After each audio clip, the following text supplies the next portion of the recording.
Hijaunya lembah, hijaunya lereng pegunungan. Seri 5 Pelangi di Langit Singasari. Cerita, Esa Mintarja. Audiobook, novel silat. Bab 150. Dalam pada itu, mereka pun kemudian telah merayap sampai ke bagian lain dari padepokan itu.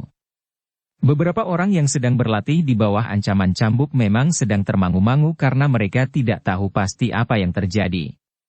Sementara itu orang-orang yang melatih mereka sambil membawa cambuk pun agak kebingungan menghadapi keadaan yang tidak menentu. Namun dalam pada itu, maka orang-orang yang bebas dari belenggu mereka itu pun tiba-tiba saja telah datang menyerang. Seorang di antara mereka berteriak nyaring, "Kita telah bebas. Kita harus membebaskan diri." Orang-orang yang baru melakukan latihan di bawah bayangan ujung cambuk itu termangu-mangu. Namun dalam pada itu, orang-orang yang baru saja merasa bebas dari belenggu perbudakan di padepokan itu pun telah menyerang para pelatih yang membawa cambuk itu tanpa peringatan sama sekali. Dendam dan kebencian membayang di wajah mereka yang garang. Orang-orang yang membawa cambuk itu pun tidak sempat mengerti apa yang telah terjadi. Mereka menyadari keadaan setelah ujung pedang mematuk jantung mereka. Tetapi semuanya sudah terlambat. Para pelatih itu pun kemudian telah terkapar jatuh. Orang-orang yang sedang melakukan latihan itu pun masih juga ragu-ragu. Karena itu, orang-orang yang datang itu pun telah memberitahukan apa yang telah terjadi. "Sekelompok orang yang tidak dikenal telah membebaskan kami," berkata seorang di antara orang-orang yang dibebaskan itu. "Sekarang, kita harus mempertahankan kebebasan ini. Jangan disia-siakan." Orang-orang itu pun mulai menyadari pula apa yang telah terjadi. Satu pemberontakan dari orang-orang yang untuk beberapa lama mengalami siksaan lahir dan batinnya. Orang-orang yang datang dengan penuh harapan untuk menyadap ilmu, namun telah terjerumus ke dalam sarang penyamun yang garang. Mereka yang terperosok ke neraka itu telah dirampas semua bekal yang mereka bawa. Kemudian dengan latihan-latihan yang berat dan penuh penderitaan, mereka telah dirubah menjadi orang-orang yang kehilangan dirinya sendiri. Orang-orang yang tidak lagi berpribadi, sehingga mereka akan melakukan segala perintah dari orang-orang padepokan itu. Merampok, menyamun, merampas dan tindakan-tindakan lain yang sama sekali tidak terbayang sebelumnya. Namun tiba-tiba jiwa mereka terguncang lagi. Demikian tiba-tiba. Telinga mereka mulai mendengar kabar kebebasan yang telah mengejutkan mereka. Beberapa saat mereka masih ragu-ragu. Namun tiba-tiba saja mereka mendengar suara mengancam, "Siapa yang tidak ingin ikut serta membebaskan diri, aku anggap berpihak kepada orang-orang padepokan ini." Ternyata ancaman itu sempat membangunkan mereka. Mereka pun dengan serta-merta telah berteriak sebagaimana orang-orang yang dibebaskan lebih dahulu. "Kita bebas sekarang. Kita bebas." Penuhi setiap ruangan di sekitar bangsal kecil itu. Mereka yang sedang berlatih itu telah memiliki senjata di tangan mereka, meskipun sangat sederhana. Parang yang telah berkarat atau pedang yang patah. Namun dengan senjata itu, maka mereka akan dapat menjadi bagian dari arus banjir bandang yang dahsyat yang melanda padepokan itu. Sebenarnya lah di padepokan itu telah terjadi pemberontakan. Orang-orang yang untuk waktu yang cukup lama mengalami tekanan lahir dan batin, tiba-tiba saja bagaikan ledakan yang sangat dahsyat melanda padepokan itu. Para cantrik yang setia kepada orang yang mengaku sebagai Kiai Nagateleng itu akhirnya mengalami kesulitan. Orang-orang yang berontak itu telah menyerang mereka dengan liar. Sementara itu Mahisa Semu, Wantilan dan Mahisa Amping yang telah berhasil mengobarkan pemberontakan itu, telah ikut pula berada di antara mereka. Mahisa Semu dan Wantilan ternyata memiliki bekal kemampuan yang cukup. Mereka tidak lagi berlari-lari sambil bertempur. Tetapi kawan-kawan mereka menjadi cukup banyak. Di bagian belakang dari padepokan itu Mahisa Murti dan Mahisa Pukat telah berbuat lebih banyak lagi. Namun mereka masih juga belum tahu pasti maksud Mahisa Semu dan Wantilan. Karena itu, maka mereka pun berusaha secepatnya menyelesaikan pertempuran itu. Mahisa Murti yang mempergunakan ilmunya dalam wujudnya yang keras telah mematahkan hampir semua senjata lawannya. Orang yang bertubuh raksasa yang menjadi sangat marah, ternyata tidak berdaya menghadapinya. Karena itu, maka sejenak kemudian, maka ayunan pedang Mahisa Murti yang tidak dapat ditahan lagi telah menyambar bahu orang itu. Terdengar orang itu berteriak nyaring. Bukan saja karena perasaan sakit yang menyengat, tetapi juga karena kemarahan yang memuncak. Apalagi beberapa orang cantrik yang membantunya telah terlempar dari arena pertempuran. Sebagian dari mereka tidak lagi mampu untuk bangkit lagi. Orang bertubuh raksasa yang terluka itu seakan-akan telah kehilangan akal. Karena itu, dengan liar ia pun telah menyerang Mahisa Murti yang juga menjadi marah menghadapi perlakuan orang-orang padepokan itu. Karena itu, maka ketika raksasa yang sangat marah itu dengan sisa tenaganya menyerangnya, maka Mahisa Murti justru telah membenturnya.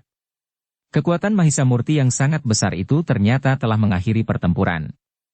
Pedang Mahisa Murti tidak dapat ditahan oleh orang bertubuh raksasa itu, sehingga bukan saja sekedar melukainya, tetapi pedang itu telah menghunjam sampai ke jantung. Orang bertubuh raksasa itu terdorong beberapa langkah. Ketika Mahisa Murti menarik pedangnya, maka raksasa itu pun telah roboh dan sama sekali tidak berdaya lagi untuk bangkit. Bahkan untuk selama-lamanya. Kematian orang bertubuh raksasa itu memang sangat berpengaruh. Sementara itu orang yang mengaku Kiai Naga Teleng itu pun menggeram marah. Wajahnya menjadi merah, seakan-akan seluruh darahnya yang mendidih telah berkumpul di kepalanya. Orang bertubuh raksasa itu adalah orang kepercayaannya yang harus menyelesaikan persoalan-persoalan yang paling gawat di antara orang-orangnya dan orang-orang lain yang mempergunakan kekerasan. Ternyata orang itu terbunuh oleh anak muda yang semula dikiranya tidak berdaya, sehingga telah diperlakukan seperti orang-orang lain yang pernah datang ke padepokan itu. Karena itu, maka orang yang disebut Kiai Naga Teleng itu pun kemudian telah meloncat sambil menyibakkan orang-orangnya, minggir. Biar aku sendiri menyelesaikan orang ini. Mahisa Murti bergeser surut. Ia menyadari, meskipun orang itu bukan Kiai Naga Teleng yang sebenarnya, tetapi ia tentu seorang yang berilmu tinggi. Karena itu, maka ia pun harus semakin berhati-hati. Meskipun orang itu tidak sebesar dan sekuat orang bertubuh raksasa itu, namun dengan landasan ilmunya orang itu tentu seorang yang berbahaya. Apalagi ketika orang itu telah mengurai senjatanya. 2 batang tongkat besi yang dihubungkan dengan rantai yang tidak terlalu panjang. Mahisa Murti pun kemudian telah mempersiapkan diri sebaik-baiknya menghadapi orang itu. Karena itu, maka ia pun telah bergeser ke tempat yang lebih luas. Mahisa Murti ingin bertempur dengan leluasa. Jika perlu dengan mempergunakan segala macam ilmu yang dimilikinya. Sejenak kemudian, maka Mahisa Murti itu pun telah terlibat dalam pertempuran melawan orang yang disebut Kiai Naga Teleng itu. Dalam sentuhan yang pertama, maka Mahisa Murti telah menyadari bahwa ternyata orang itu memiliki ilmu yang tinggi. Kekuatan tenaga cadangannya jauh melampaui kekuatan orang kebanyakan. Sementara itu, Mahisa Pukat pun telah menyelesaikan lawannya yang bertubuh raksasa itu. Lawannya tidak sempat mengetahui kenapa ia menjadi demikian cepatnya kehilangan tenaganya, sehingga bindinya justru telah menjadi beban yang sangat berat. Ketika dengan susah payah ia mengangkat bindinya, maka ujung pedang lawannya yang muda itu telah terayun menyilang mengoyak dadanya. Raksasa itu berteriak marah. Suaranya menggelegar bagaikan mengguncang pendapa kecil itu. Namun suaranya pun kemudian segera lenyap bagaikan disapu prahara. Raksasa itu jatuh terjerembab. Sekali ia menggeliat. Namun kemudian nafasnya pun terputus di kerongkongan. Kematian kedua orang raksasa itu telah menggoyahkan keberanian para cantrik di padepokan itu. Meskipun mereka masih juga bertempur melawan Mahisa Pukat, namun jantung mereka terasa menjadi semakin keriput. Mahisa Pukat benar-benar menjadi marah karena perlakuan orang yang telah mencoba menjebaknya. Karena itu, ketika orang itu juga memasuki arena pertempuran, maka sasaran utamanya adalah orang itu. Mahisa Pukat memang tidak memerlukan waktu terlalu lama. Beberapa kali terjadi sentuhan senjata, maka orang itu pun seakan-akan telah tidak berdaya lagi. Ternyata daya tahan orang itu terlalu lemah, meskipun ia memiliki kemampuan dan menguasai berbagai macam unsur gerak yang rumit. Karena itu, maka beberapa saat kemudian, orang itu pun tidak mampu lagi melawan dengan baik serta mengimbangi kecepatan gerak Mahisa Pukat, sehingga sejenak kemudian, maka ujung pedang Mahisa Pukat pun telah membelah lambungnya. Terdengar orang itu berteriak nyaring. Namun kemudian orang itu pun telah jatuh terguling. Tidak seorang pun yang akan mampu menolongnya lagi. Demikianlah, maka para cantrik yang berada di padepokan itu dengan sadar, telah menjadi semakin cemas menghadapi keadaan. Apalagi ketika gelombang pemberontakan mulai terasa. Beberapa orang berlari-lari memasuki bagian dari padepokan itu yang disebut bangsal alit. Mereka berlari-lari seperti orang yang sedang mabuk sambil mengayun-ngayunkan senjata mereka. Ketika para cantrik menyadari keadaan, maka jumlah orang-orang itu pun telah menjadi semakin banyak. Bahkan Mahisa Semu, Wantilan dan Mahisa Amping pun berada di antara mereka. Ketika Mahisa Murti dan Mahisa Pukat melihat mereka, maka barulah mereka menyadari sepenuhnya apa yang telah terjadi. Agaknya Mahisa Semu tanggap akan kata-katanya sehingga bersama Wantilan dan Mahisa Amping, mereka telah mampu menggugah kesadaran orang-orang yang untuk beberapa lama terbelenggu. Lahir dan batinnya. Orang yang disebut Kiai Nagateleng itu pun menggeram, "Setan! Kalian telah mengganggu ketenangan padepokanku. Tidak ada hukuman yang pantas daripada hukuman mati." Mahisa Murti sempat juga menjawab, "Kau telah menjebak puluhan orang ke dalam padepokanmu dengan memalsukan nama Kiai Nagateleng. Sekarang saatnya sudah tiba, bahwa padepokan ini harus dimusnahkan. Bukan kebiasaan kami menghancurkan padepokan seseorang. Tetapi karena tempat ini justru menjadi sarang kejahatan yang terselubung, yang justru menjadi sangat berbahaya." Kiai Nagateleng yang bukan sebenarnya itu menjadi semakin marah. Suaranya melengking tinggi, "Kau terlalu sombong. Tetapi kau harus menghadapi kenyataan yang barangkali tidak kau harapkan. Kau akan mati di sini." Mahisa Murti tidak menjawab.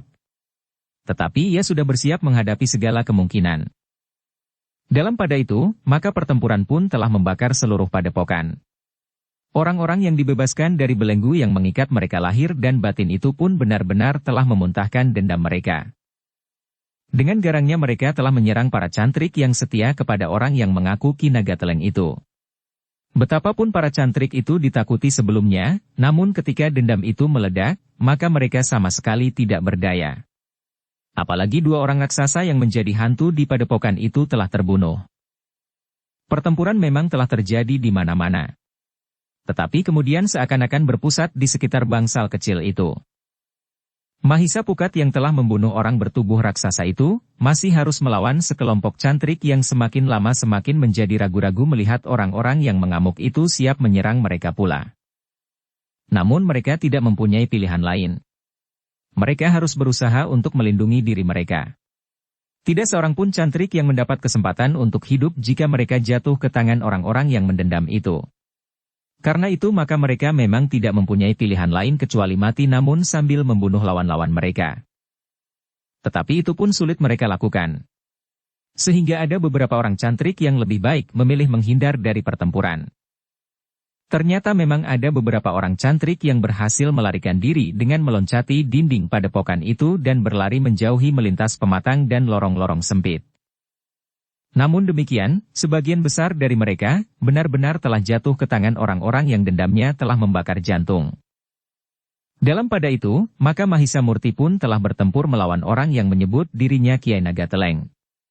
Orang yang menyebut dirinya Kiai Nagateleng, yang menyadari bahwa Mahisa Murti memiliki ilmu yang tinggi itu, ternyata tidak berusaha untuk menjajaki ilmunya. Beberapa lama ia sudah memperhatikan Mahisa Murti bertempur dengan keras dan berhasil membunuh orang bertubuh raksasa yang menjadi kepercayaannya. Tetapi orang yang menyebut dirinya Kiai Nagateleng itu langsung bertempur dalam tataran ilmunya yang tertinggi. Sebenarnya lah ia ingin dengan cepat menyelesaikan anak muda yang sangat berbahaya itu. Apalagi ia sadar, bahwa jika ia terlambat, maka orang-orangnya pun akan dihabiskan oleh mereka yang telah memberontak, orang itu, setelah membinasakan anak-anak muda yang datang dan membuat onar di padepokannya, maka ia pun harus menguasai kembali orang-orang yang memberontak itu. Menghukum mereka dengan hukuman yang seberat-beratnya. Bahkan sebagian dari mereka memang harus dihukum sampai mati. Tetapi ternyata Mahisa Murti memang memiliki ilmu yang sangat tinggi. Karena itu, maka orang yang menyebut dirinya Kiai Nagateleng itu tidak segera mampu mengalahkannya. Dengan demikian, maka orang yang menyebut dirinya Kiai Nagateleng itu pun telah meningkatkan ilmu sampai ke puncak. Dengan demikian, maka orang itu menjadi sangat berbahaya dengan kemampuannya bergerak sangat cepat. Tubuhnya seakan-akan tidak lagi berjejak di atas tanah. Kakinya berloncatan membawa tubuhnya menyambar-nyambar. Ilmunya meringankan tubuh ternyata telah mampu membuat Mahisa Murti kadang-kadang kehilangan arah. Namun Mahisa Murti yang bertempur dengan keras itu sekaligus telah mempergunakan ilmunya yang mampu menghisap ilmu lawannya sehingga lawannya itu akan banyak kehilangan kekuatan dan kemampuannya. Demikianlah, maka dengan mengerahkan segenap tenaga cadangan di dalam dirinya, Mahisa Murti berusaha untuk mampu mengimbangi kecepatan gerak lawannya. Meskipun kadang-kadang Mahisa Murti harus berloncatan mengambil jarak. Namun dengan demikian, orang yang menyebut dirinya Kiai Nagateleng itu tidak mampu untuk segera mengalahkan Mahisa Murti sehingga ia tidak dapat dengan cepat menolong cantrik-cantriknya yang setia kepadanya. Mereka benar-benar telah dilanda arus dendam yang tidak terbendung lagi. Meskipun ada 1-2 di antara mereka yang sempat melarikan diri, tetapi hampir semua cantrik di padepokan itu telah dimusnahkan. Namun, orang-orang yang memberontak itu ternyata tertegun juga melihat pertempuran antara Mahisa Murti dan orang yang menyebut dirinya Kiai Nagateleng. Mereka telah melihat pertempuran yang sulit mereka mengerti. Bahkan seakan-akan mereka tidak sempat lagi melihat yang manakah pemimpin dari padepokan itu dan yang manakah anak muda yang telah mengguncang kekuasaan orang yang menyebut Kiai Nagateleng itu. Dengan garangnya maka senjata mereka pun berdentangan beradu. Tetapi kecepatan gerak orang itu memang sangat mengagumkan, sehingga ujung senjatanya yang meskipun tidak runcing itu, telah mampu mengoyak kulit di lengan Mahisa Murti. Bahkan tongkat pendek yang dihubungkan dengan rantai itu rasa-rasanya telah mampu meretakkan tulang-tulang di tubuhnya. Beberapa kali tongkat itu menyentuh tubuh Mahisa Murti. Jika sentuhan itu justru pada ujungnya, maka meskipun ujung tongkat itu tumpul, namun mampu membuat luka di kulit lawannya. Tetapi jika tongkat itu memukul tubuhnya, maka sakitnya sampai ke tulang. Namun dengan demikian, maka Mahisa Murti benar-benar menjadi marah. Anak muda itu telah meningkatkan kemampuan, daya tahan dan tenaga cadangan di dalam dirinya sampai ke puncak. Karena itu, maka ia pun menjadi semakin garang. Meskipun demikian, Mahisa Murti masih belum mampu mengimbangi kecepatan gerak lawannya. Tongkat lawannya itu kadang-kadang masih sempat menembus pertahanannya. Meskipun benturan-benturan selalu terjadi, tetapi tongkat itu masih juga mampu mengenai tubuh Mahisa Murti. Perasaan sakit telah menggigit seluruh tubuh Mahisa Murti. Namun dalam pada itu, kekuatan ilmunya telah mulai terasa pengaruhnya atas lawannya itu. Semakin lama geraknya pun menjadi semakin lamban, sehingga pada suatu saat, Mahisa Murti tidak lagi merasa terlalu sulit untuk mengimbangi kecepatan geraknya. Tetapi pada saat yang demikian, tubuh Mahisa Murti pun telah menjadi semakin lemah. Bukan saja karena ia harus memeras tenaganya untuk mengimbangi kecepatan gerak lawannya, tetapi tulang-tulangnya pun telah menjadi sakit di beberapa tempat. Namun Mahisa Murti masih mampu menghentakkan sisa tenaganya. Sementara lawannya benar-benar telah kehilangan sebagian besar dari kekuatan dan kemampuannya. Orang yang disebut Kiai Nagateleng itu pun sempat menjadi bingung atas dirinya sendiri. Ia merasa tubuhnya menjadi begitu cepat kehilangan kekuatan. Tangannya menjadi berat dan senjatanya pun menjadi semakin sulit untuk digerakkan. Apalagi kakinya bagaikan dibebani oleh gumpalan-gumpalan batu padas. Dalam keadaan yang demikian, maka Mahisa Murti berusaha untuk dengan cepat mengakhiri pertempuran itu. Ia benar-benar tidak dapat memaafkan lawannya yang kecuali telah membuat banyak sekali penderitaan atas orang lain, ternyata bahwa ia pun telah melukainya. Karena itu, maka Mahisa Murti justru berusaha semakin banyak terjadi benturan-benturan kekuatan dan sentuhan-sentuhan senjata. Orang yang menyebut dirinya Kiai Nagateleng itu akhirnya merasa bahwa tenaganya tidak akan mampu mengimbangi tenaga anak muda itu. Ia tidak sempat memecahkan teka-teki tentang dirinya sendiri, kenapa tenaganya menjadi terlalu cepat susut. Karena itu, maka orang yang disebut oleh para pengikutnya Kiai Nagateleng itu, justru telah melakukan satu kesalahan yang menentukan, karena ia berusaha menghindar dari arena pertempuran. Nampaknya orang itu kurang memperhatikan keadaan medan dalam keseluruhan. Ketika orang itu mendapat kesempatan, maka orang itu pun telah meloncat dan berlari meninggalkan Mahisa Murti dengan sisa tenaganya. Sementara itu tenaga Mahisa Murti pun telah menjadi susut. Namun di samping Mahisa Murti, masih ada Mahisa Pukat, Mahisa Semu, Wantilan dan orang-orang yang sedang memberontak itu.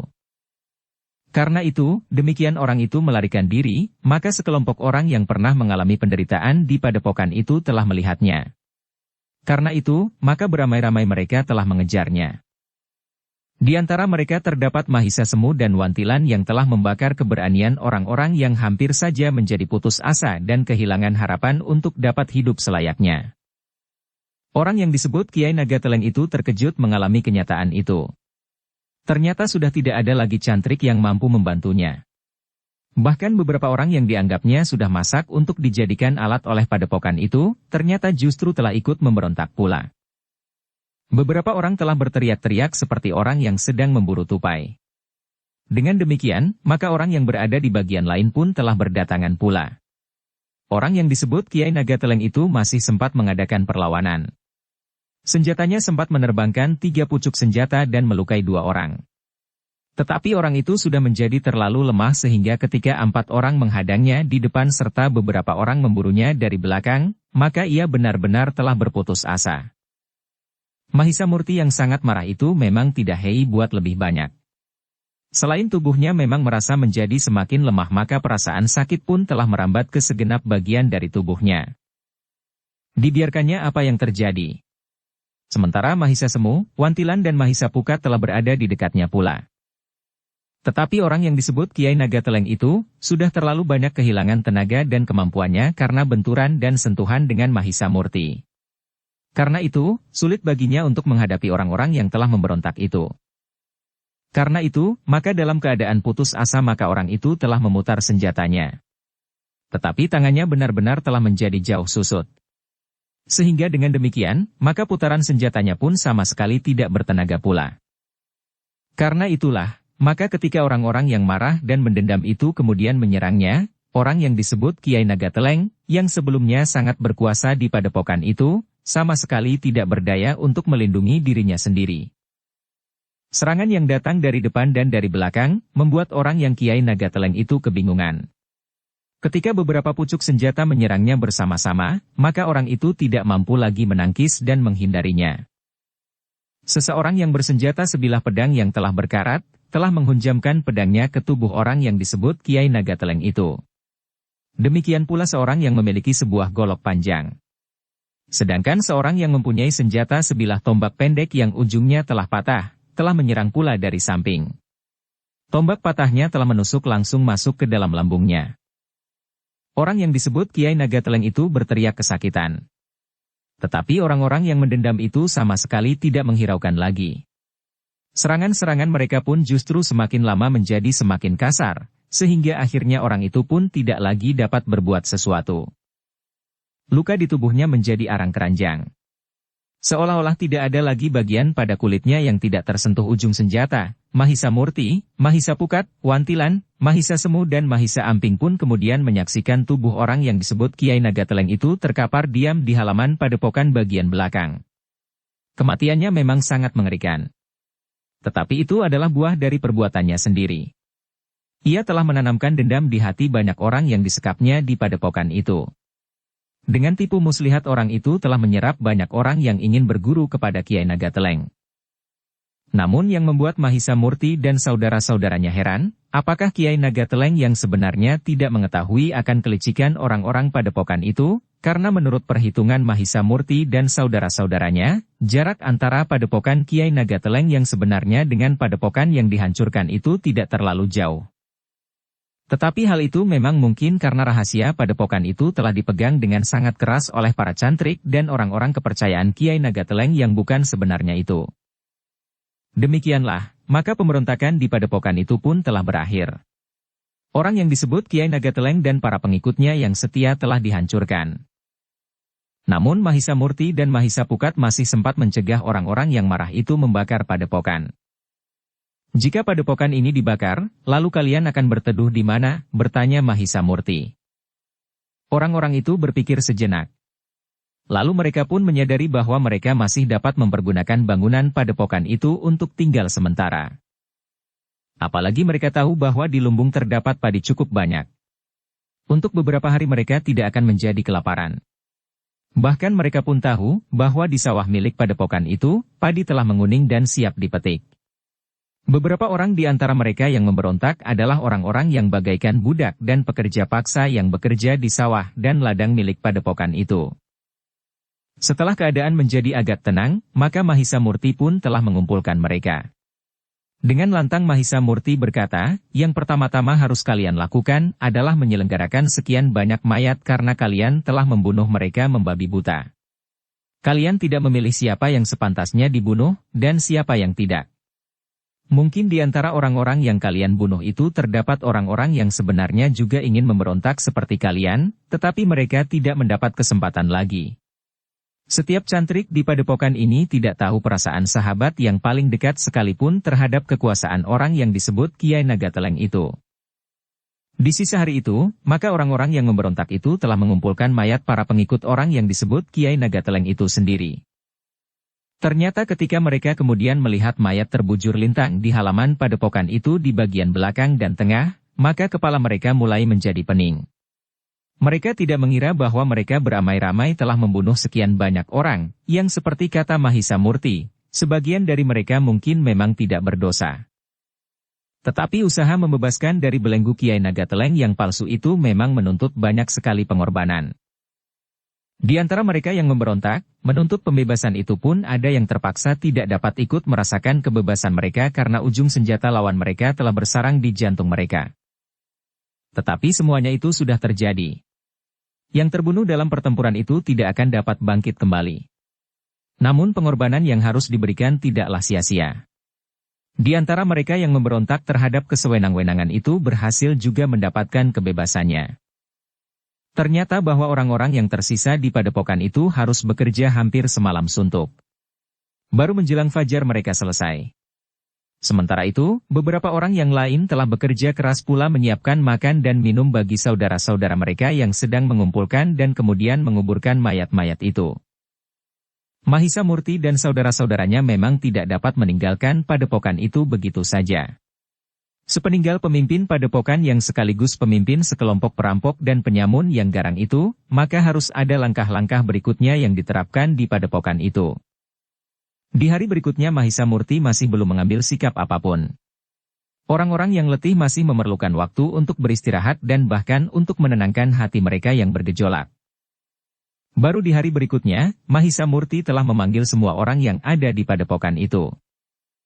Kita akan berbicara, berkata Mahisa Murti, tetapi aku kira, kalian dapat menunjuk beberapa orang yang kalian percaya untuk berbicara dengan kami.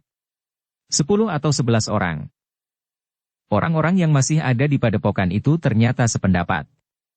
Mereka kemudian telah menunjuk 10 orang yang dianggap paling berpengaruh dan paling menentukan dalam pemberontakan untuk merebut kebebasan mereka. Dengan 10 orang itulah Mahisa Murti dan saudara-saudaranya berbicara. Pada umumnya tidak seorang pun yang ingin menetap untuk selanjutnya di padepokan itu. Seorang di antara mereka berkata, padepokan ini akan selalu menimbulkan mimpi buruk bagiku. Sedangkan yang lain berkata, setiap sudut padepokan akan selalu menghantui hidupku kemudian jika aku tidak meninggalkannya. Mahisa Murti pun dapat mengerti sikap itu. Tetapi ketika Mahisa Murti bertanya, kalian lalu akan pergi kemana? Pulang ke rumah masing-masing atau ada rencana yang lain? Orang-orang itu termangu-mangu. Seorang di antara mereka berkata, jika aku pulang tanpa membawa ilmu setitik pun, maka rasa-rasanya malu juga kepada keluarga dan tetangga. Ketika aku berangkat, maka mereka berharap bahwa aku akan pulang dengan segenggam kemampuan. Setidak-tidaknya aku akan dapat menjadi pelindung keluarga. Tetapi ternyata aku telah terperosok ke dalam neraka ini. Baiklah, jawab Mahisa Murti. Aku akan melanjutkan perjalanan. Aku akan mengunjungi orang yang sebenarnya bernama Kiai Nagateleng. Aku akan menemuinya dan menceritakan apa yang telah terjadi di sini. Jika padepokan Kiai Nagateleng dapat menampung kalian, mungkin kalian akan aku titipkan di padepokan itu. Tetapi jika padepokan Kiai Nagateleng adalah sebuah padepokan kecil, maka nanti aku akan berbicara tentang kemungkinan-kemungkinan yang dapat kalian tempuh. Terima kasih Kisanak, jawab seorang di antara mereka. Namun dalam pada itu, maka kalian harus tetap berada di padepokan ini. Kalian yang senasib harus dapat mengatur diri sebaik-baiknya. 2 orang di antara kalian akan menjadi pemimpin dan pembantunya. Untuk sementara kalian harus tunduk kepada keduanya. Namun dalam banyak hal kedua orang itu harus mencari bahan-bahan dan berbicara dengan baik di antara mereka dan yang lain yang ada di padepokan ini. Aku akan segera kembali untuk membuat langkah-langkah yang terbaik bagi kalian. Tidak lebih dari 2 hari. Meskipun padepokan Kiai Nagateleng dapat aku tempuh beberapa waktu saja karena sudah tidak lagi terlalu jauh, namun yang mungkin akan lama adalah pembicaraan-pembicaraan tentang kemungkinan-kemungkinan itu. Orang-orang yang mewakili kawan-kawannya itu mengangguk. Atas permintaan Mahisa Murti, maka mereka telah menunjuk 2 orang yang akan memimpin mereka untuk sementara, selagi Mahisa Murti dan saudara-saudaranya pergi selama 2 hari. Di hari berikutnya, ketika matahari terbit, maka Mahisa Murti dan saudara-saudaranya pun telah meninggalkan padepokan itu. Perjalanan mereka sudah tidak panjang lagi. Mereka hanya akan melintasi 2 bulak panjang dan 2 buah padukuhan yang memang agak besar. Kemudian di padukuhan berikutnya mereka akan berbelok memasuki jalan yang lebih kecil menuju ke padepokan Kiai Nagateleng. Namun Mahisa Murti dan saudara-saudaranya telah singgah di kedai tempat mereka dijebak.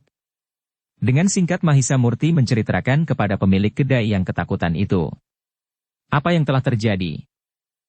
Aku tidak bersalah, suara pemilik kedai itu gemetar. Jika aku sempat, aku selalu memberi peringatan kepada orang-orang yang dijebak. Tetapi jika hal itu diketahui oleh para pengikut dari padepokan yang dipalsukan itu, maka leherku akan dipenggal. Mahisa Murti mengangguk-angguk, ia dapat mengerti kesulitan pemilik kedai itu. Karena itu, maka ia tidak berbuat sesuatu atasnya kecuali menasihatkan, agar pemilik kedai itu lebih berhati-hati dan menjadi lebih berani untuk menyatakan kebenaran. Tetapi aku masih belum ingin mati, berkata pemilik kedai itu. Seharusnya aku sekarang membunuhmu. Hari ini kau sudah mati. Aku mendendammu karena kau tidak berusaha mencegah sama sekali ketika aku dijerumuskan ke dalam neraka itu. Ternyata sebelum aku, berpuluh-puluh orang telah menjadi korban. Dirampok, disekap dalam padepokan, mengalami siksaan dan kemudian dijadikan budak. Sementara itu kau yang melihat peristiwa seperti itu berpuluh kali, kau sama sekali tidak berbuat apa-apa. Karena itu, sepantasnya kau memang ikut terbunuh seperti orang-orang padepokan itu, geram Mahisa Murti. Namun katanya kemudian, tetapi kau akan tetap hidup. Kau telah berhutang nyawa kepadaku. Karena itu, jika kau mati esok atau lusa atau sepekan lagi, maka umurmu sudah mendapatkan kelebihan dari yang sehalusnya. Untuk itu, maka kau harus mempergunakan nyawa yang kau hutang daripadaku itu untuk melakukan kebaikan. Jika kelak ada orang yang melakukan pemalsuan lagi untuk melakukan pemerasan, perampokan dan kemudian perbudakan, maka kau tidak boleh takut lagi. Karena umurmu sebenarnya sudah bukan milikmu. Pemilik kedai itu termangu-mangu. Sementara Mahisa Murti berkata, nah, kami minta diri. Aku titipkan kepanjangan hidupmu itu kepadamu. Tetapi aku sudah mensyaratkan penggunaannya. Pemilik kedai itu masih merasa bingung. Ia tidak mengerti sepenuhnya kata-kata Mahisa Murti meskipun ia merasakan sebagai satu ancaman. Namun Mahisa Murti memang tidak menunggu orang itu menjawab. Ia pun telah meninggalkan kedai itu diikuti oleh saudara-saudaranya menuju ke sebuah padepokan lain yang memang menjadi tujuannya. Tetapi Mahisa Murti dan saudara-saudaranya tidak lagi sekedar menyampaikan pesan Kiai Patah untuk menyampaikan sekedar berita keselamatan dan kata-kata sandi yang tidak dimengerti artinya. Tetapi kata-kata sandi itu sudah memberikan arti bagi Mahisa Murti dan saudara-saudaranya karena dengan demikian mereka tidak terlambat meyakini bahwa orang yang mengaku Kiai Nagateleng itu bukan orang yang sebenarnya mereka cari. Namun Mahisa Murti dan saudara-saudaranya harus juga berbicara tentang orang-orang yang berada di padepokan yang baru saja mengalami kemelut karena beberapa orang telah memberontak untuk mendapatkan kebebasannya. Demikianlah, maka kelima orang itu telah menempuh perjalanan yang tidak begitu jauh. Mereka melintasi bulak dan padukuhan menuju ke sebuah padepokan yang dipimpin oleh Kiai Nagateleng. Ketika mereka mendekati padepokan itu, maka mereka mulai membicarakan tentang kemungkinan-kemungkinan yang dapat terjadi. Apakah seperti yang sudah kita bicarakan, hanya kalian berdua saja yang akan memasuki padepokan itu, bertanya Mahisa Semu. Mahisa Murti termangu-mangu sejenak. Namun kemudian ia pun berkata, ya. Masih ada kemungkinan lain dapat terjadi di padepokan yang satu ini. Karena itu, biarlah aku dan Mahisa Pukat sajalah yang masuk ke dalamnya. Kalian menunggu di luar. Jika sampai senja aku tidak menemui kalian lagi, maka kalian harus bergeser mundur. Tetapi kalian tidak perlu pergi ke Padang Karautan. Tetapi kalian akan menunggu kami di padepokan yang baru saja kita bebaskan. Jika kami untuk selanjutnya tidak pula datang ke padepokan itu, maka terserahlah kepada kalian, apakah yang akan kalian lakukan dengan padepokan itu. Mahisa Semu mengangguk kecil. Sementara itu Mahisa Murti berkata selanjutnya, tetapi jika aku sampai kepada orang yang sebenarnya maka kalian akan segera kami beritahu. Karena itu kalian tidak perlu berada di tempat yang terlalu jauh. Demikianlah, maka mereka berlima semakin lama menjadi semakin dekat dengan padepokan yang mereka tuju. Mereka telah sampai ke Banyu Sasak dan kemudian berbelok mengikuti jalan yang lebih kecil menuju ke padepokan yang dihuni oleh Kiai Nagateleng. Mahisa Murti dan Mahisa Pukat berharap bahwa yang ada di padepokan itu adalah Kiai Nagateleng yang sebenarnya sebagaimana disebut-sebut oleh Kiai Patah. Kita sudah terlalu sering berhenti untuk waktu yang menjadi terlalu lama. Mudah-mudahan kita tidak akan berhenti terlalu lama di sini, berkata Mahisa Pukat. Seperti yang sudah mereka sepakati, maka yang kemudian langsung menuju ke padepokan itu. Keduanya telah benar-benar bersiap menghadapi segala kemungkinan yang akan terjadi.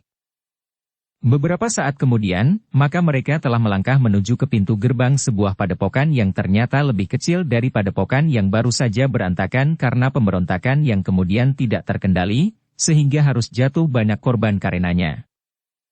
Ketika Mahisa Murti dan Mahisa Pukat sampai ke pintu gerbang, mereka sama sekali tidak melihat penjaga di pintu gerbang itu. Tidak ada suasana kekerasan sama sekali di padepokan itu. Bahkan ketika mereka memasuki halaman padepokan, mereka sama sekali tidak melihat orang-orang bersenjata di halaman itu. Yang mereka lihat kemudian dua orang cantrik yang hampir bersamaan melangkah ke arah mereka berdua. Dengan ramah seorang di antara mereka bertanya, "Selamat datang di padepokan kami Kisanak. Apakah Kisanak mempunyai kepentingan dengan kami atau salah seorang di antara kami?" Mahisa Murti dan Mahisa Pukat mengangguk hormat. Dengan nada rendah Mahisa Murti bertanya, "Maaf Kisanak. Apakah padepokan ini padepokan tempat tinggal Ki Nagateleng?" Kedua orang cantrik itu berpandangan sejenak. Wajah mereka menunjukkan gejolak di dalam hati mereka. Seorang di antara mereka pun kemudian bertanya, "Apakah Kisanak mencari Kiai Nagateleng?" "Ya. Kami ingin menghadap Kiai Nagateleng," jawab Mahisa Murti. Cantrik itu menarik nafas dalam-dalam. Tetapi ia masih juga bertanya, "Apakah Kisanak membawa persoalan yang penting bagi Kiai Nagateleng?" "Tidak," jawab Mahisa Murti, "tetapi karena kami mendapat pesan dari seseorang, maka kami telah memerlukan singgah di padepokan ini untuk menyampaikan pesan itu." "Apakah pesan itu harus disampaikan langsung kepada Kiai Nagateleng?" bertanya cantrik itu. "Ya Kisanak," jawab Mahisa Murti yang mulai berhati-hati. Kedua cantrik itu termangu-mangu sejenak. Namun seorang di antara mereka pun kemudian berkata, "Maaf Kisanak. Bukan karena kami ingin mempersulit Kisanak berdua. Tetapi sebenarnya lah bahwa kalian tidak akan dapat bertemu dengan Kiai Nagateleng." "Kenapa?" bertanya Mahisa Murti. "Kiai Nagateleng telah meninggal," jawab cantrik itu dengan nada dalam. Mahisa Murti dan Mahisa Pukat terkejut. Hampir bersamaan keduanya bertanya, "Kapan hal itu terjadi?" Kedua cantrik itu termangu-mangu sejenak. Seorang di antara mereka menjawab, "Hal itu terjadi dengan tidak terduga-duga. Kiai Nagateleng yang hampir sepanjang hari masih berada di antara kami yang bekerja dan berlatih, di sore harinya telah meninggalkan kami semua." "Tanpa sakit atau tanda-tanda lain?" bertanya Mahisa Pukat. Cantrik itu menggeleng. Katanya, "Ketika senja mulai turun, Kiai Nagateleng memang nampak letih. Tetapi kami mengira bahwa pada usianya yang semakin lanjut, maka Kiai Nagateleng tentu akan lebih cepat menjadi letih." Kepada para cantrik Kiai Nagateleng ternyata telah membagi tugas. 3 orang cantrik mendapat tugas untuk memimpin kawan-kawannya. Sementara yang lain telah mendapat petunjuk apa yang harus mereka lakukan kemudian. Hal itu memang belum pernah dilakukan sebelumnya. Kami mengira bahwa Kiai Nagateleng memang sedang memberikan latihan kepada kami untuk pada suatu saat mandiri. Kemudian, ketika senja lewat Kiai Nagateleng berkata, "Aku akan tidur. Aku merasa sangat letih." Para cantrik memang merasa heran. Biasanya sebelum tengah malam, Kiai Nagateleng tidak pernah pergi ke pembaringan. Namun Kiai Nagateleng berpesan, "Tepat tengah malam, tolong, bangunkan aku." Sebenarnya lah tepat tengah malam 2 orang cantrik akan membangunkannya. Tetapi Kiai Nagateleng telah tidak ada. Tubuhnya terbujur lurus di pembaringannya. Kedua tangannya telah bersilang di dadanya. Mahisa Murti dan Mahisa Pukat menarik nafas panjang. Sementara kedua orang cantrik itu nampak menjadi sedih. Agaknya mereka telah mengenang kembali pimpinan padepokan mereka yang sudah pergi. Mahisa Murti dan Mahisa Pukat memang menjadi termangu-mangu sejenak. Tetapi hampir di luar sadarnya Mahisa Murti berkata, itu adalah pertanda bahwa Kiai Nagateleng tidak akan pernah mau menyulitkan para cantriknya. Sampai saat meninggalnya pun ia sama sekali tidak membuat orang lain mengalami kesulitan. Kecuali saat penyelenggaraan tubuhnya. Ya. Kami pun berpikir demikian. Kiai Nagateleng tidak mau menjadi beban.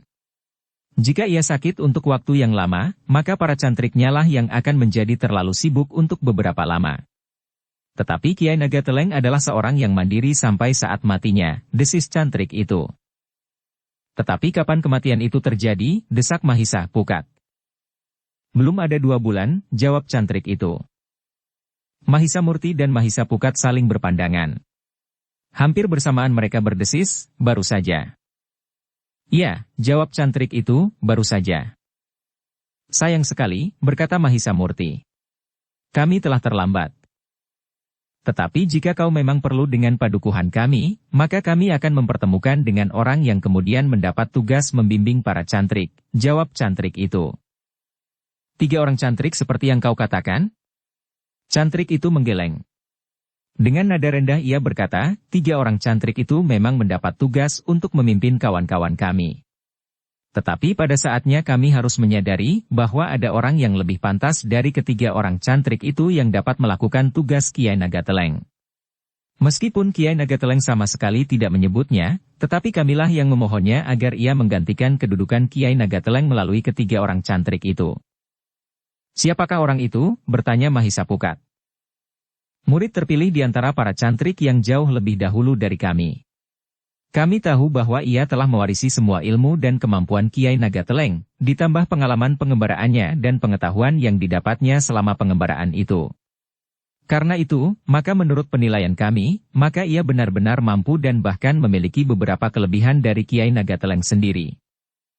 Siapakah orang itu? Bertanya Mahisa Pukat mendesak. Kiai Semangin, jawab cantrik itu. Mahisa Murti dan Mahisa Pukat termangu-mangu sejenak. Nampaknya mereka menjadi ragu-ragu. Apakah ia perlu menjumpai orang yang diangkat oleh para cantrik menggantikan Kiai Nagateleng? Namun menurut pengamatan kedua orang anak muda itu, padepokan itu adalah padepokan yang tidak dibayangi oleh permusuhan dan kekerasan. Menilik sikap kedua orang cantrik itu, maka isi padepokan itu adalah jauh berbeda dari padepokan yang baru saja dilanda kekerasan. Karena itu, maka Mahisa Murti pun kemudian menjawab, baiklah Kisanak. Jika diperkenankan maka kami ingin bertemu dan menghadap Kiai Semangin. Baiklah. Kami akan menyampaikannya, jawab salah seorang cantrik. Namun kemudian ternyata hanya seorang saja di antara kedua orang cantrik itu yang masuk ke bangunan induk padepokan itu, sementara yang lain mempersilahkan Mahisa Murti dan Mahisa Pukat naik ke pendapa. Beberapa saat keduanya masih berbincang dengan cantrik yang menemui mereka.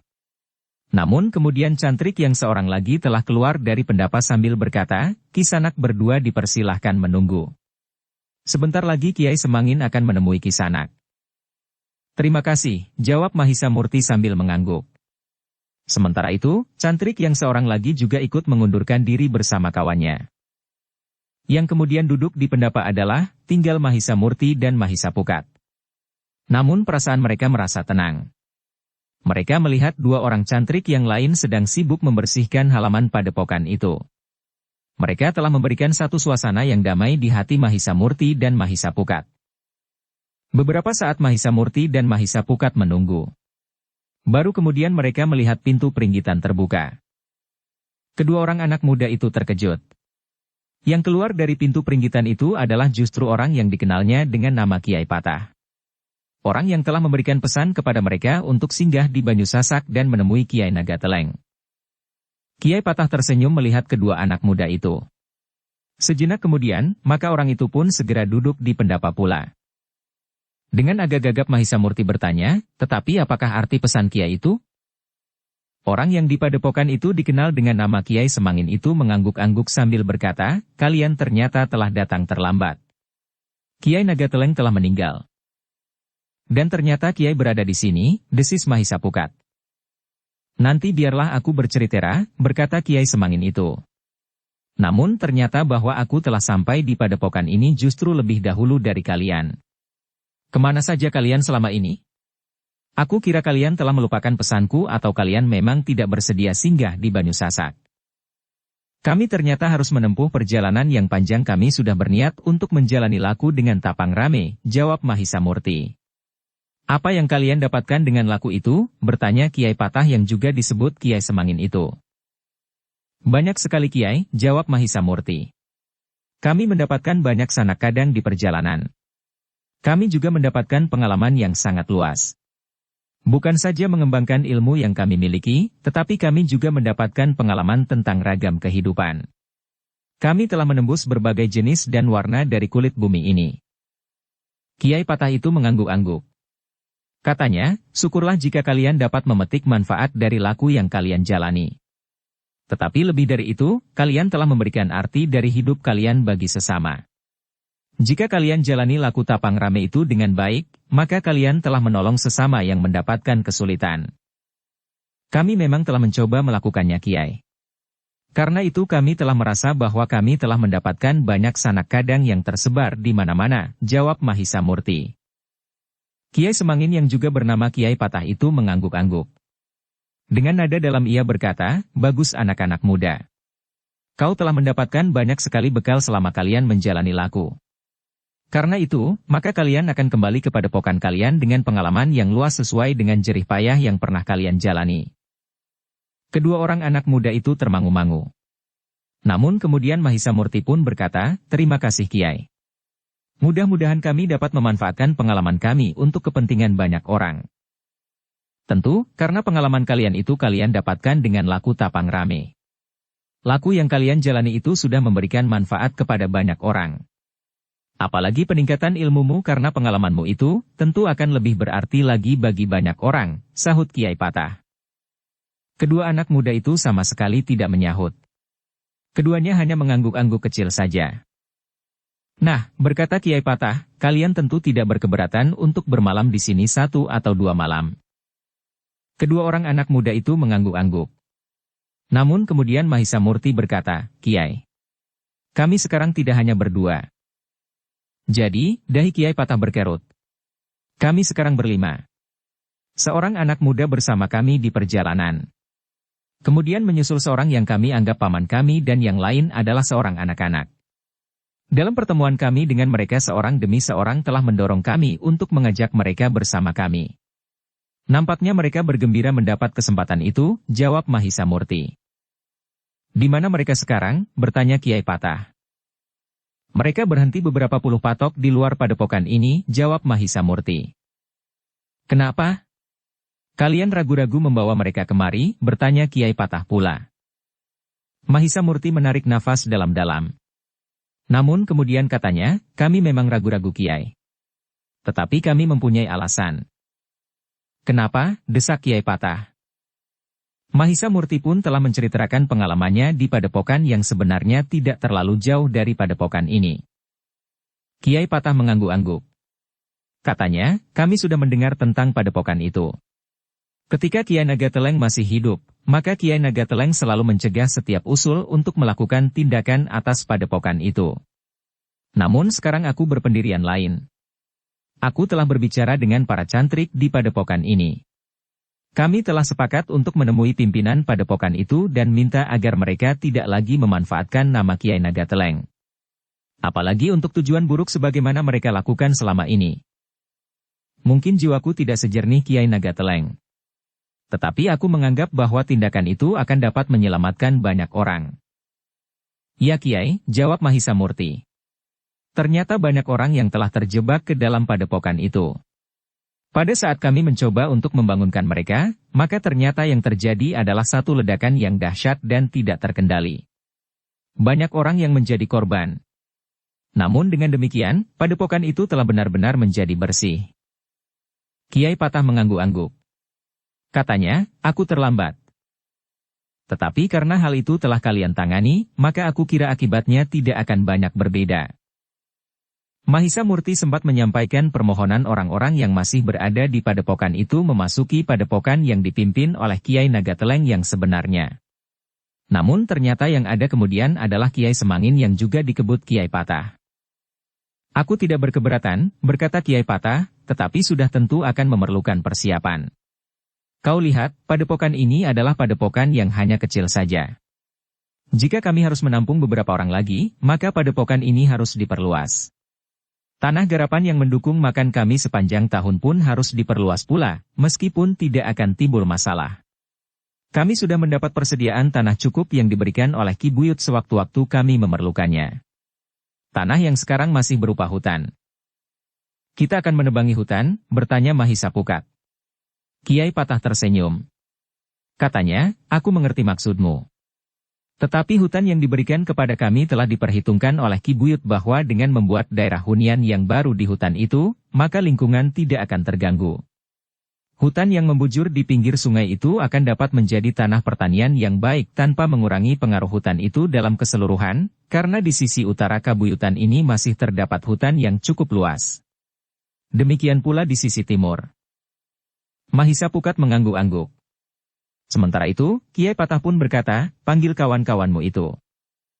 Maksud kami akan kembali ke padepokan yang pecah itu untuk menyampaikan keputusan Kiai, jawab Mahisa Murti. Kemudian baru kami akan datang lagi ke padepokan ini. Kiai Patah mengangguk-angguk.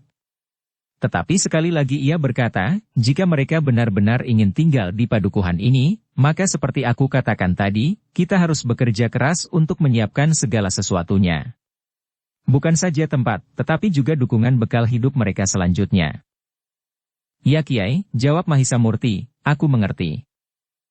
Tetapi, bukankah kau tidak tergesa-gesa kembali ke padepokan itu?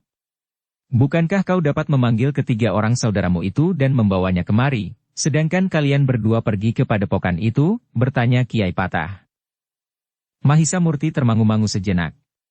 Sementara itu Kiai Patah bertanya selanjutnya, apakah kau masih dibayangi oleh keraguan-raguan tentang padepokan ini sebagaimana padepokan yang baru saja pecah itu?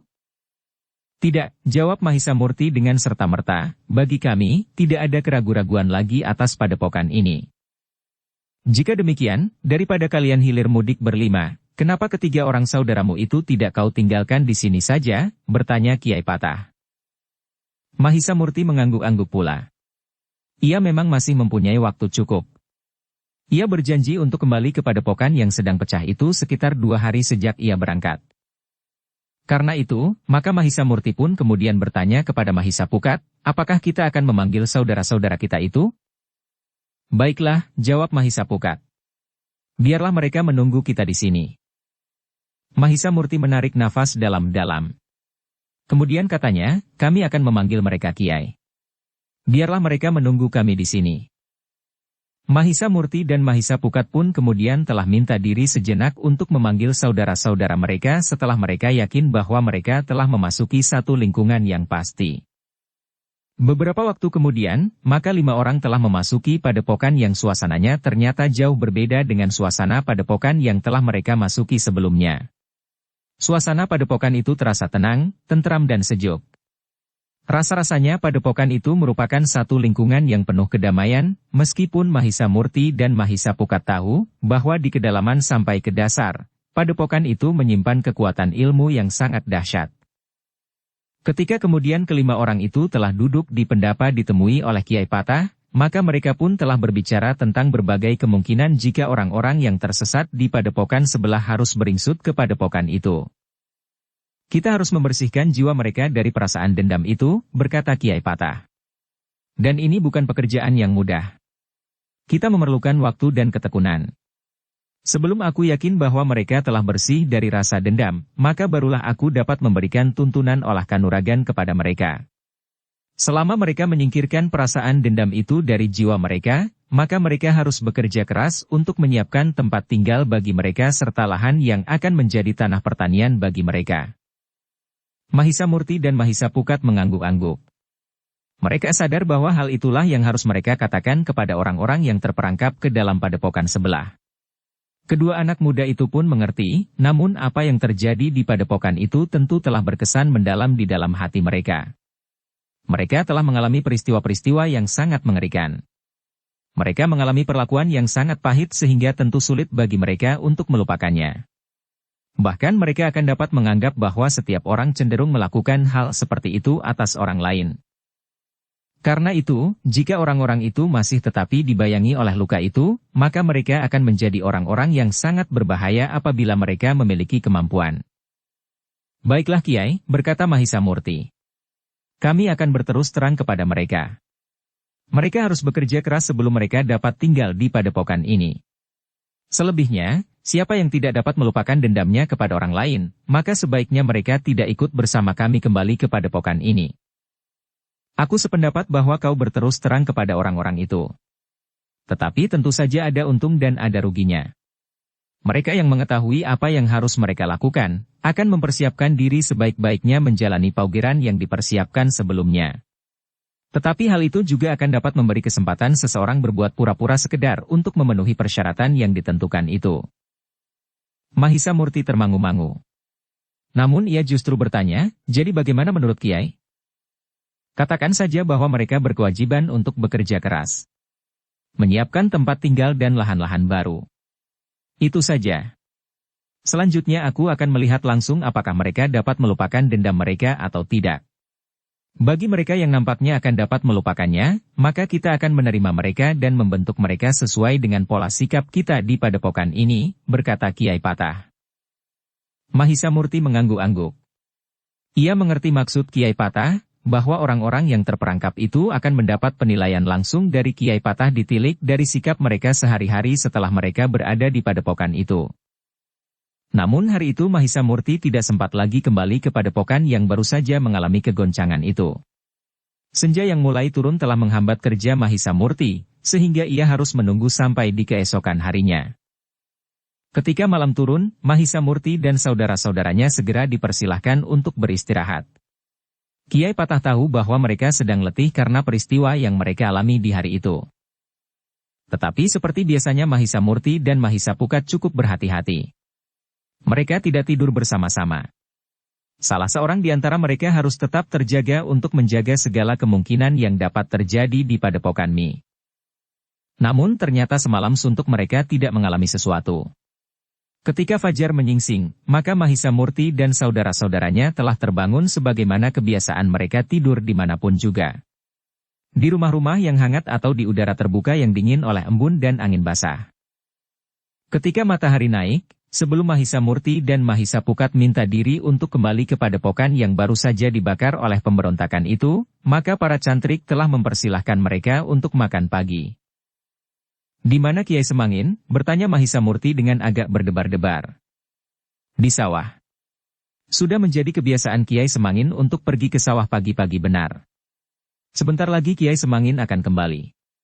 Tetapi sebelum Kiai Semangin berangkat, Kiai Semangin telah berpesan agar kami menyediakan makan pagi bagi kalian, karena Kiai Semangin tahu bahwa kalian akan pergi pagi-pagi benar, jawab cantrik itu. Mahisa Murti mengangguk-angguk sambil menjawab, terima kasih. Kiai Semangin terlalu memperhatikan kami. Mahisa Murti dan Mahisa Pukat memang tidak menunggu Kiai Patah. Setelah makan pagi, maka Mahisa Murti dan Mahisa Pukat telah minta diri untuk kembali ke padepokan yang kemarin mereka tinggalkan. Jarak kedua padepokan itu memang tidak begitu jauh. Ketika langit menjadi cerah dan matahari memanjat langit sepenggalah, maka keduanya telah sampai ke padepokan yang kemarin mereka tinggalkan. Mahisa Murti dan Mahisa Pukat pun kemudian telah memanggil bukan saja orang yang diserahi memimpin padepokan itu untuk sementara, tetapi juga dengan semua orang yang masih tinggal. Dengan singkat Mahisa Murti menceritakan pembicaraan-pembicaraan dengan pemimpin padepokan yang semula dipimpin oleh Kiai Nagateleng yang sebenarnya. Kiai Nagateleng telah tidak ada lagi. Tetapi yang memimpin padepokan itu kemudian adalah Kiai Semangin yang juga disebut Kiai Patah, berkata Mahisa Murti. Namun seperti yang dikatakannya, maka syaratnya untuk tinggal dan berguru kepada Kiai Patah adalah bekerja keras membangun tempat tinggal dan menyelenggarakan tanah persawahan. Karena kalian tidak saja bertempat tinggal di padepokan itu, tetapi kalian juga harus makan dan minum. Bahkan kalian juga akan menanam bukan saja padi dan jagung, tetapi juga pohon buah-buahan, kolam ikan dan peternakan. Beberapa orang saling berpandangan. Namun ternyata seorang di antara mereka berkata, menarik sekali. Satu kesempatan yang sangat baik untuk belajar tentang memelihara ikan di kolam-kolam serta berternak. Jika kalian bersedia, maka Kiai Semangin akan dengan senang menerima kalian.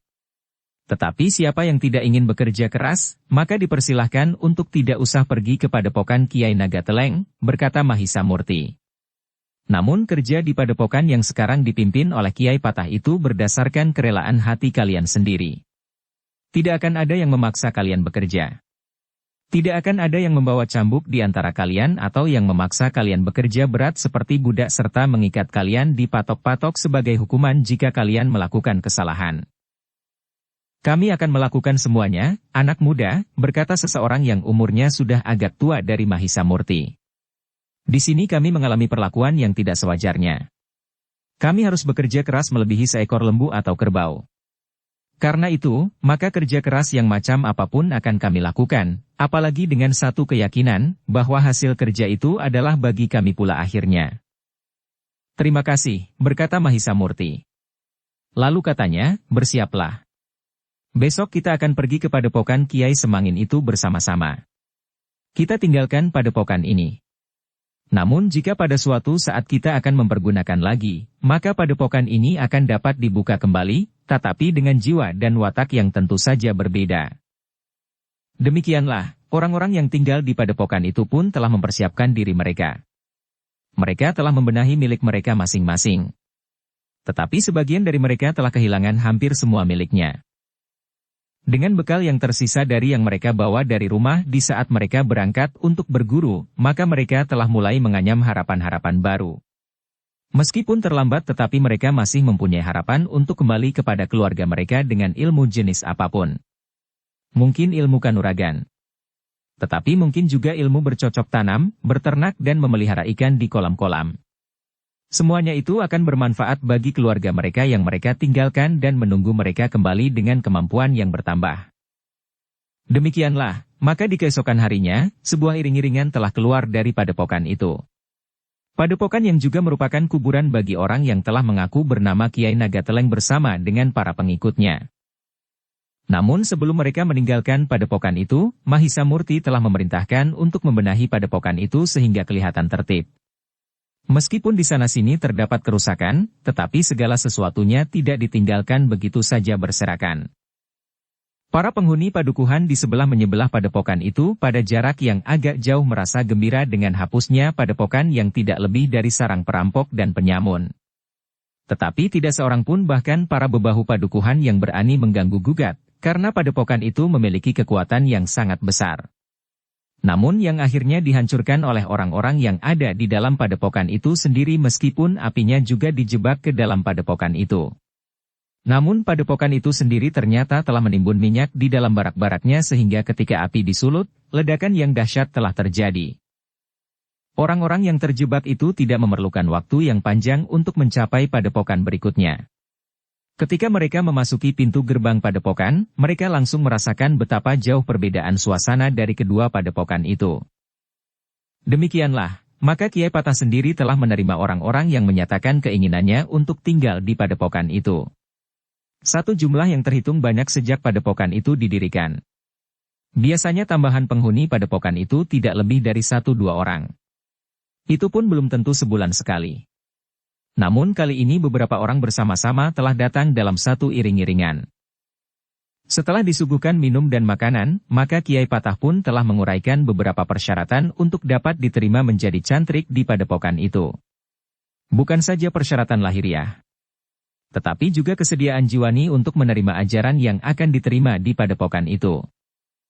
Ternyata keterangan Kiai Patah telah membuat hati orang-orang itu merasa sejuk. Mereka belum pernah mendengar petunjuk dan petuah yang berarti bagi hidup mereka di hari kemudian.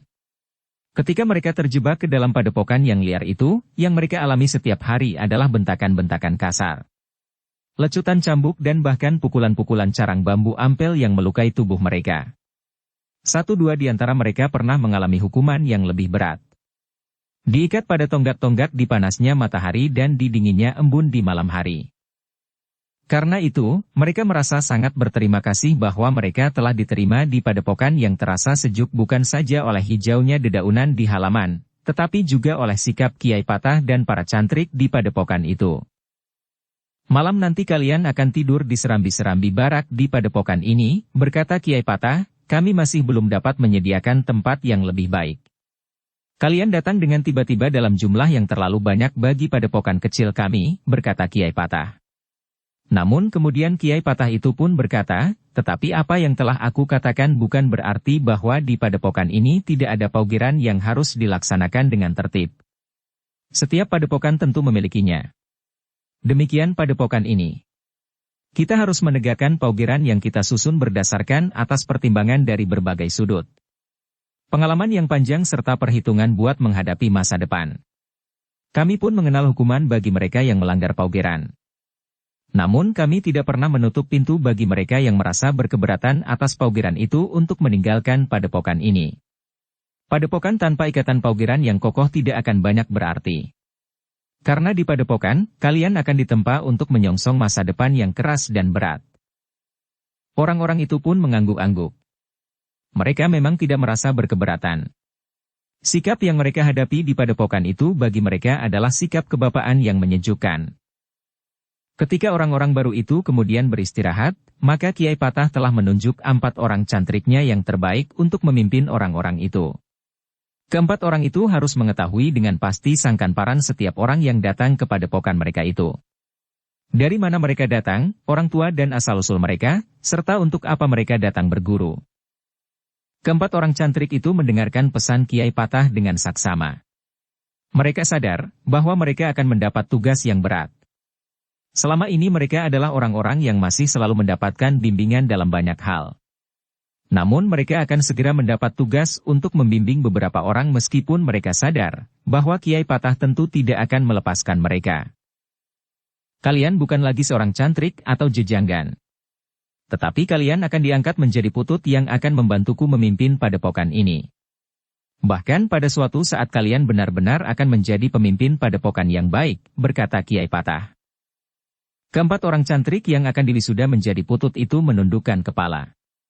Dengan sungguh-sungguh mereka mendengarkan pesan Kiai Patah lebih lanjut, kalian harus memantulkan kepemimpinan Kiai Nagateleng. Kalian akan menunjukkan kepada setiap orang yang berhubungan dengan padepokan ini, bahwa bekas tangan Kiai Nagateleng masih nampak jelas pada tangan-tangan kalian. Kesabaran, ketekunan dan kedamaian. Tetapi kalian adalah orang-orang yang siap menolong siapapun yang mengalami kesulitan. Seperti anak-anak muda yang datang ke padepokan kami dan kemudian membawa orang-orang yang hampir putus asa itu kemari. Mereka menjalani laku dengan tapang rame. Satu laku yang termasuk salah satu dari laku yang terbaik. Yang berarti bagi banyak orang yang memerlukan pertolongannya. Keempat orang itu mengangguk-angguk kecil. Nah, berkata Kiai Patah. Sebelum kalian mulai dengan tugas kalian, maka sebaiknya kalian melihat ke dalam diri kalian. Apakah kalian sudah benar-benar bersiap untuk tugas itu? Tentang ilmu kanuragan, aku yakin bahwa kalian telah memiliki kemampuan sampai ke puncak ilmu yang diberikan oleh Kiai Nagateleng. Tetapi keutuhan seseorang tidak dapat dilihat hanya dari satu sisi. Olah kanuragan. Keempat orang itu masih saja mengangguk-angguk. Seorang di antara mereka pun kemudian berkata, "Baiklah Kiai. Kami akan berusaha untuk berbuat sebaik-baiknya." Tidak seorang pun yang tidak mempunyai cacat. Kita masing-masing juga mempunyai cacat. Karena itu, maka hal itu harus kita sadari. Harus kita ketahui kelemahan dan kekurangan kita masing-masing sehingga akan dapat dilakukan yang paling baik dari antara yang cacat itu, berkata Kiai Patah lebih lanjut. Kami berjanji Kiai, jawab seorang di antara keempat orang itu. Apa yang akan kami lakukan adalah satu pengabdian. Mudah-mudahan kami dapat memberikan arti pada hidup kami. Terima kasih, berkata Kiai Patah.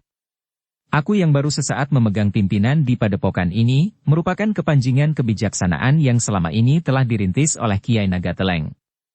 Kita semuanya harus berusaha untuk tidak menodai padepokan ini. Keempat orang itu mengangguk-angguk. Baiklah, berkata Kiai Patah. Pada saatnya kita akan mulai dengan tugas yang bagi padepokan kecil ini terhitung tugas yang besar. Mudah-mudahan kita dapat melakukannya dengan baik. Aku masih akan minta anak-anak muda itu untuk tinggal barang 1-2 hari di padepokan ini. Mereka tentu akan dapat memberikan banyak petunjuk kepada kita, karena meskipun mereka masih muda, namun mereka telah memiliki pengalaman yang sangat luas. Apalagi kini mereka telah memiliki sepasang keris yang nilainya sangat tinggi itu. Tetapi Kiai Patah sama sekali tidak pernah menyinggung sepasang keris yang disebut sebagai pedang itu dengan anak-anak muda itu sendiri.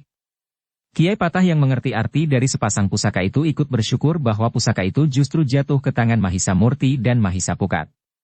Pusaka yang memiliki nilai yang sangat tinggi itu akan menjadi sangat berbahaya jika jatuh ke tangan orang-orang yang berhati hitam.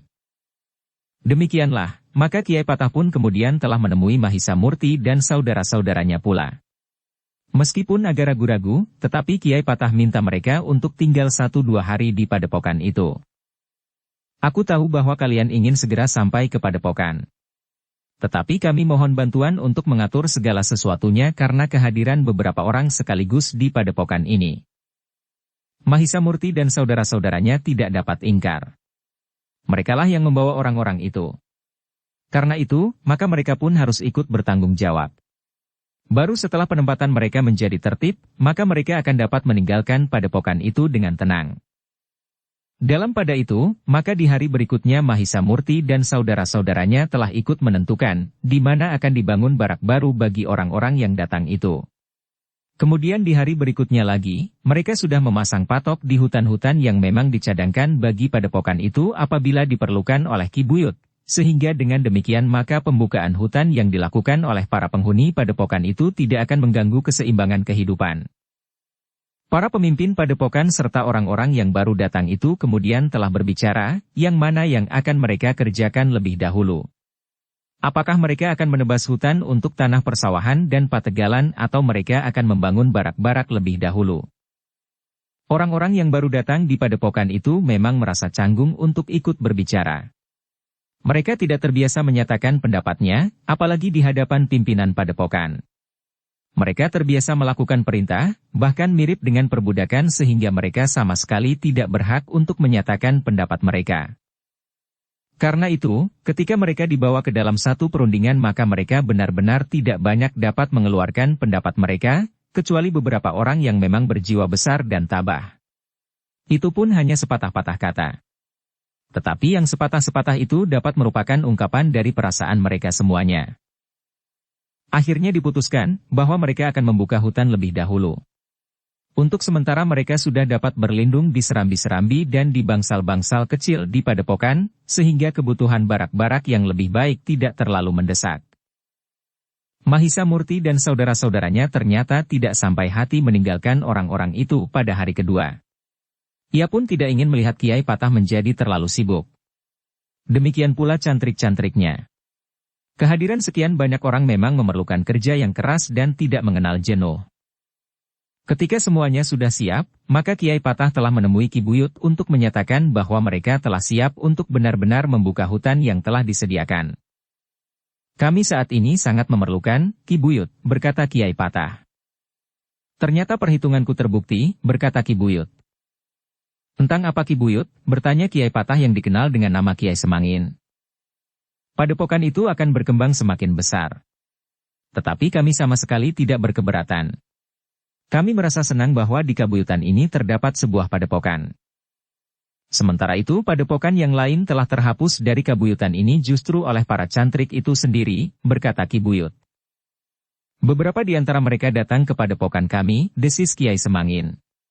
Mereka benar-benar ingin berguru. Tetapi mereka telah terjebak. Ternyata Kiai tidak perlu bertindak atas padepokan itu, berkata Ki Buyut. Sebenarnya kami memang sudah bersiap-siap bersama dengan anak-anak muda Kabuyutan ini. Bukankah hal itu sudah dilaporkan kepada Ki Buyut? Ya. Aku sudah menerima laporan itu dan aku sudah memerintahkan kepada setiap bekel di Kabuyutan ini agar mereka ikut membantu. Bukan hanya Ki Bekel yang terletak di paling dekat dengan padepokan itu, jawab Ki Buyut. Namun Kiai tidak perlu melakukannya. Ya. Yang Maha Agung masih melindungi para cantrik dan anak-anak muda di Kabuyutan ini, sehingga tidak perlu jatuh korban untuk membersihkan padepokan itu, berkata Kiai Semangin. Lalu katanya pula, dan sekarang, aku harus bersiap untuk mengambil alih kedudukan padepokan itu sebagai tempat untuk menyadap ilmu. Bukan sebagai tempat perbudakan dan bahkan pembantaian. Ki Buyut mengangguk-angguk. Katanya, tetapi Kiai harus berhati-hati. Mereka sudah agak lama berada di padepokan itu. Meskipun mereka memberontak, namun mereka pun tentu telah disusupi oleh sifat dan watak dari padepokan itu. Ya Ki Buyut, jawab Kiai Semangin. Kami akan mencoba untuk bukan saja menempa mereka dalam berbagai macam ilmu, termasuk ilmu bertani dan berternak serta olah kanuragan, tetapi kami juga berusaha untuk mempengaruhi sifat dan watak mereka sehingga padepokan kami tidak akan mengalami persoalan dengan mereka kelak. Paugeran yang sudah ditanamkan oleh Kiai Nagateleng, hendaknya menjadi landasan padepokan kami untuk seterusnya. Ki Buyut mengangguk-angguk. Namun kemudian ia bertanya, apakah Kiai memerlukan bantuan? Terima kasih Ki Buyut, berkata Kiai Semangin. Kami akan mencoba bekerja keras dengan tenaga yang ada pada kami, hanya jika keadaan memaksa maka kami akan mohon bantuan dari Ki Buyut. Baiklah, berkata Ki Buyut. Aku sudah melakukan pengamatan seperlunya. Hutan yang kami sediakan bagi padepokan Kiai tidak akan mengganggu lingkungan kehidupan di sekitarnya. Juga lingkungan hutan itu sendiri. Karena itu, maka jika kalian sudah siap untuk mulai, silahkan. Jika kemudian ternyata kalian memerlukan bantuan kami, maka kami pun akan membantu sejauh dapat kami lakukan. Terima kasih Ki Buyut, jawab Kiai Semangin. Besok kami akan mulai menebang hutan itu. Sementara itu, kayu-kayunya akan dapat kami pergunakan untuk membangun barak-barak di padepokan kami bagi keluarga kami yang baru itu. Demikianlah, maka Kiai Semangin serta para penghuni padepokan yang lain, bukan saja yang baru datang, akan mulai dengan satu kerja yang cukup besar. Penghuni padepokan itu, atas izin Ki Buyut telah mulai menebang kekayuan di hutan yang telah ditandai dengan patok-patok yang dihubungkan dengan tali lawe.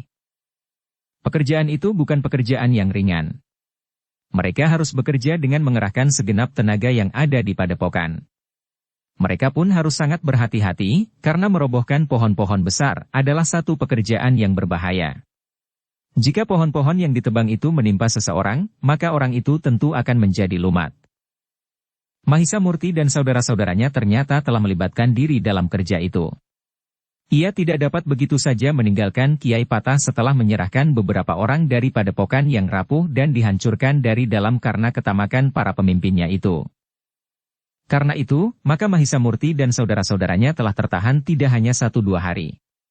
Tetapi mereka telah sepekan berada di padepokan itu. Dalam sepekan telah banyak yang dihasilkan. Satu daerah yang cukup luas telah terbentang. Meskipun masih belum diratakan karena pokok-pokok kayu yang ditebangi masih belum dapat diangkat seluruhnya. Tetapi sebagian dari hutan yang telah terbuka itu mulai dapat ditanami dengan palawija, ubi kayu, jalar dan beberapa jenis tanaman yang lain. Sehingga dengan demikian, maka orang-orang yang ada di padepokan itu untuk masa beberapa bulan lagi, tidak akan kekurangan bahan makanan. Namun sebelum mereka mulai dapat memetik hasil tanaman itu, maka padepokan itu masih harus membeli beras dan jagung, karena persediaan yang ada tidak mencukupi untuk makan para penghuninya yang dengan tiba-tiba telah bertambah dengan jumlah yang cukup banyak. Sementara itu, para cantrik dari padepokan itu terutama mereka yang baru datang, telah membawa balok-balok kayu ke padepokan. Seisi padepokan itu mulai membagi diri menjadi 2 kelompok. Satu kelompok membersihkan tanah yang sudah dibuka dan mengolah tanah sehingga dapat ditanami meskipun untuk sementara masih belum dapat ditanami dengan padi karena masih harus menyiapkan parit untuk mengalirkan air. Sedang kelompok yang lain mulai membangun barak-barak yang akan dipergunakan bagi orang-orang baru yang untuk sementara masih ditempatkan di serambi-serambi dan bangsal-bangsal kecil yang biasanya untuk kepentingan-kepentingan lain dalam hubungannya dengan peningkatan kemampuan dalam berbagai macam ilmu bagi para cantrik. Dalam pada itu, maka Kiai Patah mulai memberikan tugas-tugas kepemimpinan kepada 4 orang yang disiapkan untuk diangkat menjadi pembantunya sebagai putat. Setiap orang telah diserahi untuk memimpin sekelompok cantrik yang baru saja memasuki padepokan itu, sehingga mereka sama sekali belum memiliki dasar-dasar kemampuan olah kanuragan sama sekali. Tetapi kalian harus melihat apakah mereka sudah pernah serba sedikit mendapat tuntutan olah kanuragan di padepokannya yang lama meskipun dengan cara apapun juga. Jika demikian maka mereka harus dibersihkan dahulu dari dasar-dasar ilmu kanuragan itu.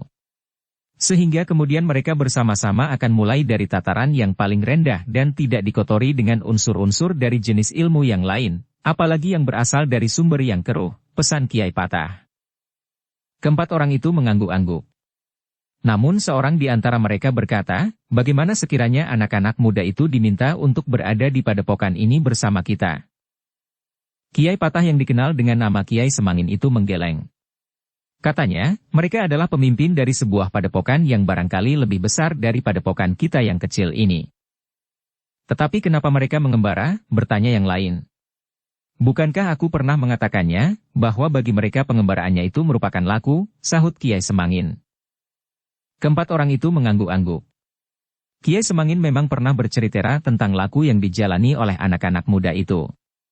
Tapang rame. Namun selagi anak-anak muda itu masih di padepokan, maka keempat orang itu minta mereka untuk membantu menilai para cantrik yang baru saja datang itu. Tanpa setahu orang-orang itu, maka keempat putut itu telah melakukan pengamatan dan penilaian. Satu demi satu mereka telah dipanggil untuk menghadap. Para cantrik yang sudah dipersiapkan untuk menjadi putut itu telah memancing keterangan dari para cantrik itu tentang diri mereka, sikap mereka serta tujuan mereka. Dari pembicaraan itu maka akan tercermin sikap dan pribadi setiap orang di antara mereka. Ternyata bahwa Kiai Semangin yang menyaksikan pembicaraan antara para cantrik yang diangkat menjadi pembantunya itu telah mengajak Mahisa Murti dan Mahisa Pukat pula untuk ikut menilai.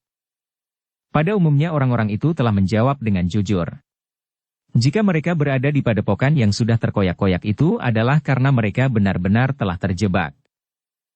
Dengan demikian maka tidak ada kecurigaan lagi dari di antara para pemimpin padepokan itu terhadap orang-orang yang baru datang. Namun demikian Kiai Semangin masih juga berpesan kepada 4 orang cantrik yang dipercaya itu untuk tetap berhati-hati. Mungkin pengaruh buruk selama mereka terjebak di padukuhan sebelah itu berhasil diendapkan. Tetapi pada suatu saat, jika jiwa orang itu teraduk, maka mungkin sekali pengaruh itu akan mencuat lagi ke permukaan. Karena itu, maka Kiai Semangin pun berkata, amati setiap pribadi dengan saksama. Jangan sekedar melihat wujud keseluruhan. Persoalan yang timbul terhadap seseorang akibatnya akan dapat berbeda jika persoalan yang sama timbul pada orang lain. Keempat orang yang dipercaya oleh Kiai Semangin itu mengangguk-angguk. Seorang di antara mereka berkata, kami akan selalu memberikan laporan bagi setiap perkembangan. Namun dalam pada itu, ketika segalanya menjadi mapan, maka Mahisa Murti dan saudara-saudaranya pun merasa bahwa mereka tidak perlu untuk terlalu lama berada di padepokan itu. Segala sesuatunya sudah menjadi semakin tertib. Barak telah dibangun, sementara tanah yang dibuka, sebagian sudah dapat ditanami palawija. Jika parit itu kemudian sudah mencapai tanah yang dibuka itu, maka akan segera dapat dibuat kotak-kotak sawah untuk menanam padi. Jika mereka menanam padi genjah, maka dalam 3 bulan mereka sudah dapat memetik hasilnya. Sedangkan jika musim hujan segera datang, maka tanpa menunggu parit itu, tanah itu akan segera dapat ditanami padi pula, berkata Mahisa Murti. Kiai Semangin mengangguk-angguk. Katanya, ya anak-anak muda. Nampaknya mereka memang sudah mapan.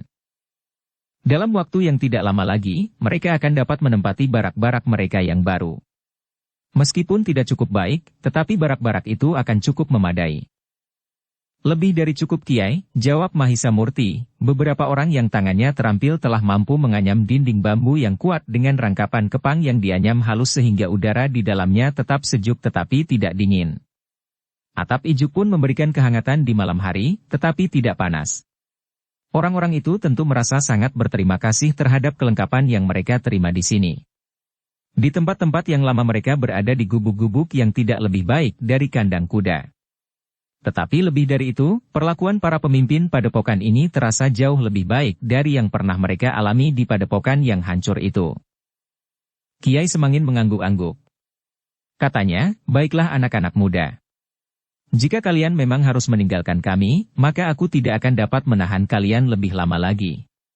Aku pun tahu bahwa kalian sudah terlalu lama mengembara. Banyak perubahan telah terjadi. Tetapi sayang, bahwa Kiai Nagateleng sudah tidak ada. Kami juga menyesal Kiai, jawab Mahisa Murti, tetapi kami tidak mengetahui bahwa kami akan terlambat. Aku berharap bahwa Kiai Nagateleng akan dapat membantu kalian dalam banyak hal. Tetapi nampaknya kalian sudah tidak hanya berdua, berkata Kiai Patah tanpa menyebut kepentingan kedua orang anak muda itu. Mahisa Murti di luar sadarnya telah berpaling kepada Mahisa Pukat. Tetapi ia tidak mengatakan sesuatu. Baru sejenak kemudian Kiai Patah yang disebut Kiai Semangin itu bertanya, "Kapan kalian akan berangkat?" "Besok kami akan meneruskan perjalanan," jawab Mahisa Murti. "Malam nanti kita akan berkumpul. Mungkin ada pesan yang dapat kau berikan kepada para cantrik, khususnya yang kau bawa dari padepokan sebelah," berkata Kiai Semangin. Mahisa Murti mengangguk-angguk. Katanya, "Baik Kiai. Nanti kami akan minta diri." Namun dalam pada itu, ketika Kiai Patah sempat berbicara hanya dengan Mahisa Murti dan Mahisa Pukat pada kesempatan lain, maka Kiai Patah itu pun bertanya, "Bagaimana pendapatmu dengan orang-orang yang menyertaimu?" "Seorang yang kami anggap paman kami adalah orang yang menyatakan diri untuk menyertai perjalanan kami. Ia hanya ingin tinggal bersama kami. Tidak lebih. Sedangkan kedua orang yang lain, aku harapkan akan dapat menjadi kekuatan masa datang. Terutama anak itu." Kiai Patah mengangguk-angguk. Katanya, "Aku melihat kelebihannya. Ketika ada waktu, tanpa orang lain, anak itu berlatih di pinggir hutan. Sementara yang lain beristirahat, anak itu mempergunakan waktu sebaik-baiknya tanpa orang lain. Namun aku ingin berpesan, jagalah agar anak itu tidak terlalu sering berlatih tanpa pengawasan seperti yang sempat aku lihat di pinggir hutan saat kami membuka hutan itu." Kedua anak muda itu termangu-mangu. Ternyata keduanya terlalu sibuk bersama para cantrik, sehingga mereka tidak melihat anak itu berlatih sendiri. Anak itu melakukan gerakan yang sebenarnya masih belum perlu dilakukannya, meskipun ia dapat melakukan dengan baik, berkata Kiai Patah. "Terima kasih Kiai," desis Mahisa Murti. "Nampaknya anak itu memang sulit dikendalikan," sambung Mahisa Pukat. "Agaknya memang demikian," desis Kiai Patah, "tetapi kami berusaha sebaik-baiknya untuk mencegahnya." Mahisa Murti dan Mahisa Pukat mengangguk-angguk mengiyakan. Ternyata ketajaman penglihatan Kiai Patah telah menangkap sesuatu yang memang perlu mendapat perhatian khusus. Tetapi lebih dari itu, peringatan itu merupakan peringatan baginya bahwa Mahisa Murti dan Mahisa Pukat ternyata masih belum dapat menempatkan dirinya benar-benar sebagai seorang guru yang lengkap. Mereka bukan saja harus memberikan pengetahuan, tetapi juga mengawasi dengan tertib apa yang dilakukan oleh murid-muridnya, justru dengan bahan-bahan yang telah diberikannya. Karena itu, maka Mahisa Murti pun kemudian berkata, "Baiklah Kiai. Aku ternyata masih harus banyak belajar untuk mampu benar-benar bertindak sebagai seorang guru. Tetapi untuk selanjutnya aku akan belajar dari pengalaman dan petunjuk-petunjuk dari siapapun juga. Apa yang Kiai nasihatkan kepada kami berdua adalah sangat berarti. Bukan sekedar perhatian kami terhadap anak itu, tetapi adalah dasar dari kekurangan itu sendiri." Kiai Patah tersenyum. Katanya, tidak ada orang yang mempunyai bekal yang lengkap. Tentu ada kekurangan-kekurangannya. Mungkin secara kebetulan aku melihat kekurangan kalian. Tetapi, pada kesempatan lain, kalian atau orang lain akan melihat kekuranganku. Kiai Patah itu berhenti sejenak, lalu. "Tetapi menurut pengamatanmu, anak itu memang menyimpan sesuatu yang tidak dimiliki oleh anak-anak sebayanya. Satu yang pasti, kemauan anak itu sangat besar untuk dapat menerima warisan yang kalian berikan kepadanya. Ia tidak ingin mengecewakan guru-gurunya yang dengan sungguh-sungguh telah mengasuhnya meskipun dengan cara yang khusus, karena kalian selama ini masih dalam pengembaraan." Mahisa Murti mengangguk-angguk, sementara Mahisa Pukat berdesis, "Kami memang baru mempersiapkannya Kiai. Tetapi ternyata anak itu maju terlalu pesat, sehingga kamilah yang telah terseret arus kemauannya." Kiai Patah mengangguk-angguk sambil berkata, "Aku sependapat. Karena itu, maka kalian sebaiknya melakukan pengamatan khusus dengan teliti terhadap semua kemungkinan dalam dirinya. Kalian harus mencari kekuatan yang paling menonjol di antara kekuatan-kekuatannya. Dengan demikian, kalian akan dapat memanfaatkan kekuatan itu untuk mengembangkan ilmu anak itu. Mungkin dengan demikian, kalian akan dapat lebih cepat mencapai satu tataran yang kalian kehendaki pada anak itu. Sudah tentu bahwa kalian tidak akan dapat membuat anak itu menguasai terlalu banyak hal. Jika kalian berdua memiliki berbagai macam ilmu itu, karena kalian dapat mengungkit kekuatan di dalam diri anak itu, mungkin ia akan dapat menjadi seorang anak muda seperti kalian." "Mudah-mudahan Kiai," jawab Mahisa Pukat. "Tetapi yang kita bicarakan itu adalah kelebihan anak itu dalam ilmu kanuragan," berkata Kiai Patah. "Jadi," bertanya Mahisa Murti, Keutuhan seseorang tidak hanya terdapat dalam ilmu kanuragan dan pengetahuan tentang lingkungannya, berkata Kiai Patah, tetapi kita juga harus berbicara tentang sifat dan wataknya. Jika ia memiliki ilmu dan pengetahuan, namun sifat serta wataknya tidak mendukungnya, maka ia justru akan menjadi orang yang sangat berbahaya. Karena itu, jika kalian ingin membentuk anak itu, kalian harus membentuknya dalam keutuhannya. Ilmu, pengetahuan dan wataknya, sehingga keseluruhan pribadinya dapat kalian banggakan. Mahisa Murti dan Mahisa Pukat mengangguk-angguk. Dengan nada rendah Mahisa Murti berkata, aku mengerti Kiai. Hal ini berlaku juga terhadap murid-murid yang lain. Nampaknya anak muda yang kau bawa mengembara itu juga akan kau bentuk menjadi seorang yang berilmu tinggi. Meskipun bekal alami yang ada di dalam dirinya tidak sekuat anak itu, tetapi anak muda itu juga mempunyai kesungguhan. Ia akan dapat menyadap ilmu yang kalian berikan dengan baik, berkata Kiai Patah selanjutnya. Mahisa Murti dan Mahisa Pukat masih mengangguk-angguk. Sementara Kiai Patah berkata pula, memang agak berbeda dengan orang yang kalian sebut Paman Wantilan. Ia sudah terbentuk. Namun sayang bahwa dasar dari ilmunya nampaknya kurang meyakinkan. Aku tidak dapat melihat dengan pasti karena untuk itu aku harus melihatnya benar-benar bertempur atau melepaskan semua unsur gerak dalam satu latihan khusus. Tetapi sekilas dapat aku tangkap beberapa kekurangan dasar pada orang itu. Meskipun demikian bukan berarti bahwa ia sama sekali tidak mempunyai kemampuan. Sampai saat ini ia masih belum ketinggalan dari anak muda yang kau sebut Mahisa Semo itu. Tetapi perkembangan ilmu anak muda itu akan jauh lebih cepat dari Wantilan. Namun demikian, kau tidak boleh mengecewakannya. Meskipun menurut pengakuannya ia hanya akan sekedar ikut menyertai kalian, tetapi tentu ia ingin meningkatkan ilmunya pula. Dan itu masih memungkinkan. Mahisa Murti dan Mahisa Pukat hampir berbareng menjawab, ya Kiai. Nah, ternyata kalian akan benar-benar disebut sebagai guru. Hal itu akan memaksa kalian untuk bertanggung jawab atas sebutan itu, berkata Kiai Patah pula. Kiai Patah masih memberikan beberapa pesan kepada Mahisa Murti dan Mahisa Pukat. Mereka memang masih memerlukan banyak pengalaman untuk dapat menjadi seorang guru yang baik. Namun menurut Kiai Patah, kedua anak muda itu telah memiliki ilmu yang cukup.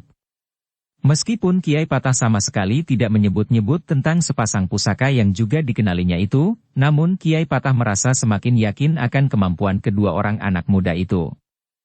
Seperti yang direncanakan, maka ketika malam turun, Mahisa Murti dan saudara-saudaranya telah berkumpul bersama-sama para cantrik dari padepokan itu.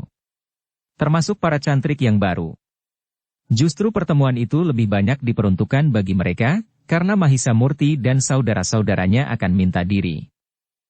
Ketika salah seorang di antara para cantrik yang baru itu diberi kesempatan untuk berbicara mewakili kawan-kawannya, maka dengan tulus ia mengucapkan terima kasih atas bantuan Mahisa Murti dan saudara-saudaranya sehingga mereka dapat keluar dari neraka yang mengerikan itu.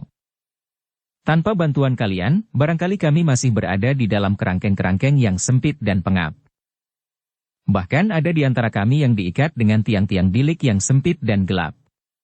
Ada pula yang diikat pada tiang-tiang di halaman sehingga di siang hari dibakar oleh teriknya cahaya matahari. Sedangkan di malam hari, basah oleh titik-titik embun yang dingin. Yang lain selalu dilecut dalam latihan-latihan yang ternyata tidak berarti sama sekali dengan cambuk, cemeti atau rotan, berkata orang itu dengan suara yang patah-patah. Kemudian, sekarang kami merasakan kebebasan itu. Kami yang semula merasa bahwa derajat kami tidak lebih baik dari seekor binatang, kini kami merasa bahwa kami telah dianggap sebagaimana manusia yang lain. Karena itu, maka kami justru merasa bahwa kami telah berhutang budi tanpa dapat untuk membayar kembali dengan cara apapun juga. Mahisa Murtilah yang kemudian berbicara kepada mereka. Selain minta diri, maka Mahisa Murti pun berkata, pengalaman pahit itu hendaknya menjadi pendorong bagi kalian, bahwa kalian tidak akan memperlakukan orang lain dengan semena-mena. Meskipun seandainya kalian mampu melakukannya karena kalian berilmu. Tetapi kalian harus selalu ingat, bahwa betapapun tinggi ilmu seseorang, namun di hadapan Yang Maha Agung, kita tidak lebih dari sebutir debu yang tidak berarti sama sekali. Karena itu, selagi kita masih sempat, maka kita harus menunjukkan pengabdian kita yang tulus terhadap Yang Maha Agung dan sesama. Ternyata pesan Mahisa Murti benar-benar mampu meresap ke dalam hati para cantrik yang merasa telah ditolongnya. Mereka memang merasa berat untuk melepaskan Mahisa Murti dan saudara-saudaranya itu meninggalkan mereka. Bagi mereka, Mahisa Murti dan saudara-saudaranya adalah orang-orang yang sangat berarti bagi hidup mereka.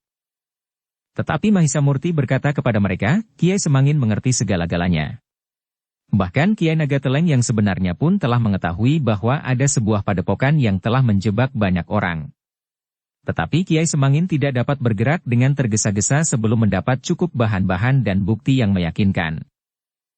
Namun Kiai Semangin yang juga disebut Kiai Patah itu memotong, tetapi ternyata bahwa anak-anak muda itulah yang datang menolong kalian. Selama itu agaknya aku hanya mempunyai niat saja, tanpa berbuat apa-apa. Sementara anak-anak muda itu telah melakukannya dan ternyata apa yang mereka perbuat menjadi sangat berarti bagi kalian. Mahisa mulai menarik nafas dalam-dalam. Dengan nada rendah ia berkata, kami adalah sekedar penyambung kuasa tangan yang maha agung. Demikianlah, Mahisa Murti dan saudara-saudaranya sempat berbincang sampai jauh malam. Namun akhirnya Kiai Patah pun menutup pertemuan itu. Katanya, berilah kesempatan anak-anak muda itu beristirahat. Namun ketika pertemuan itu benar-benar selesai, Mahisa Amping telah memejamkan matanya meskipun ia masih tetap duduk di tempatnya. Dengan demikian maka Mahisa Murti dan saudara-saudaranya pun telah kembali ke dalam bilik mereka. Mereka benar-benar ingin beristirahat, karena esok mereka akan menempuh perjalanan yang panjang. Kembali ke Padepokan Bajrageni. Padepokan yang masih baru dan yang ditunggui oleh Mahendra, ayah Mahisa Murti dan Mahisa Pukat yang sudah terlalu tua untuk melakukan tugas-tugas yang berat, sehingga Mahendra telah menghentikan pekerjaannya, berdagang wesi aji dan batu-batu berharga. Malam itu tidak terjadi sesuatu yang dapat mengganggu istirahat mereka. Pagi-pagi benar kelima orang itu pun telah berbenah diri. Tetapi ternyata beberapa orang cantrik telah bangun lebih pagi lagi untuk menyiapkan makan pagi mereka. Sambil makan Mahisa Murti masih sempat juga memberikan pesan kepada beberapa orang cantrik yang mewakili kawan-kawannya, bahwa hutan yang dibuka itu harus mereka anggap sebagai sahabat mereka. Karena itu, mereka tidak dapat berbuat sesuka hati. Demikianlah menjelang matahari naik, Mahisa Murti dan saudara-saudaranya telah bersiap meninggalkan padepokan yang dipimpin oleh Kiai Semangin itu. Namun sebelum mereka meninggalkan regol padepokan, Mahisa Murti masih juga berkata, pada suatu saat, aku ingin kembali lagi ke padepokan ini. Padepokan ini terhitung sudah tidak terlalu jauh lagi dari padepokan kami meskipun masih harus bermalam di perjalanan. Kiai masih belum bercerita tentang Kiai sendiri selama kami berada di sini. Kiai Patah tersenyum. Katanya, tidak ada yang penting yang harus aku ceritakan sepeninggal kalian. Tetapi baiklah. Aku akan sangat berterima kasih jika kalian datang ke padepokan ini bersama Ki Mahendra. Ayah sudah terlalu tua untuk menempuh perjalanan jauh, berkata Mahisa Pukat.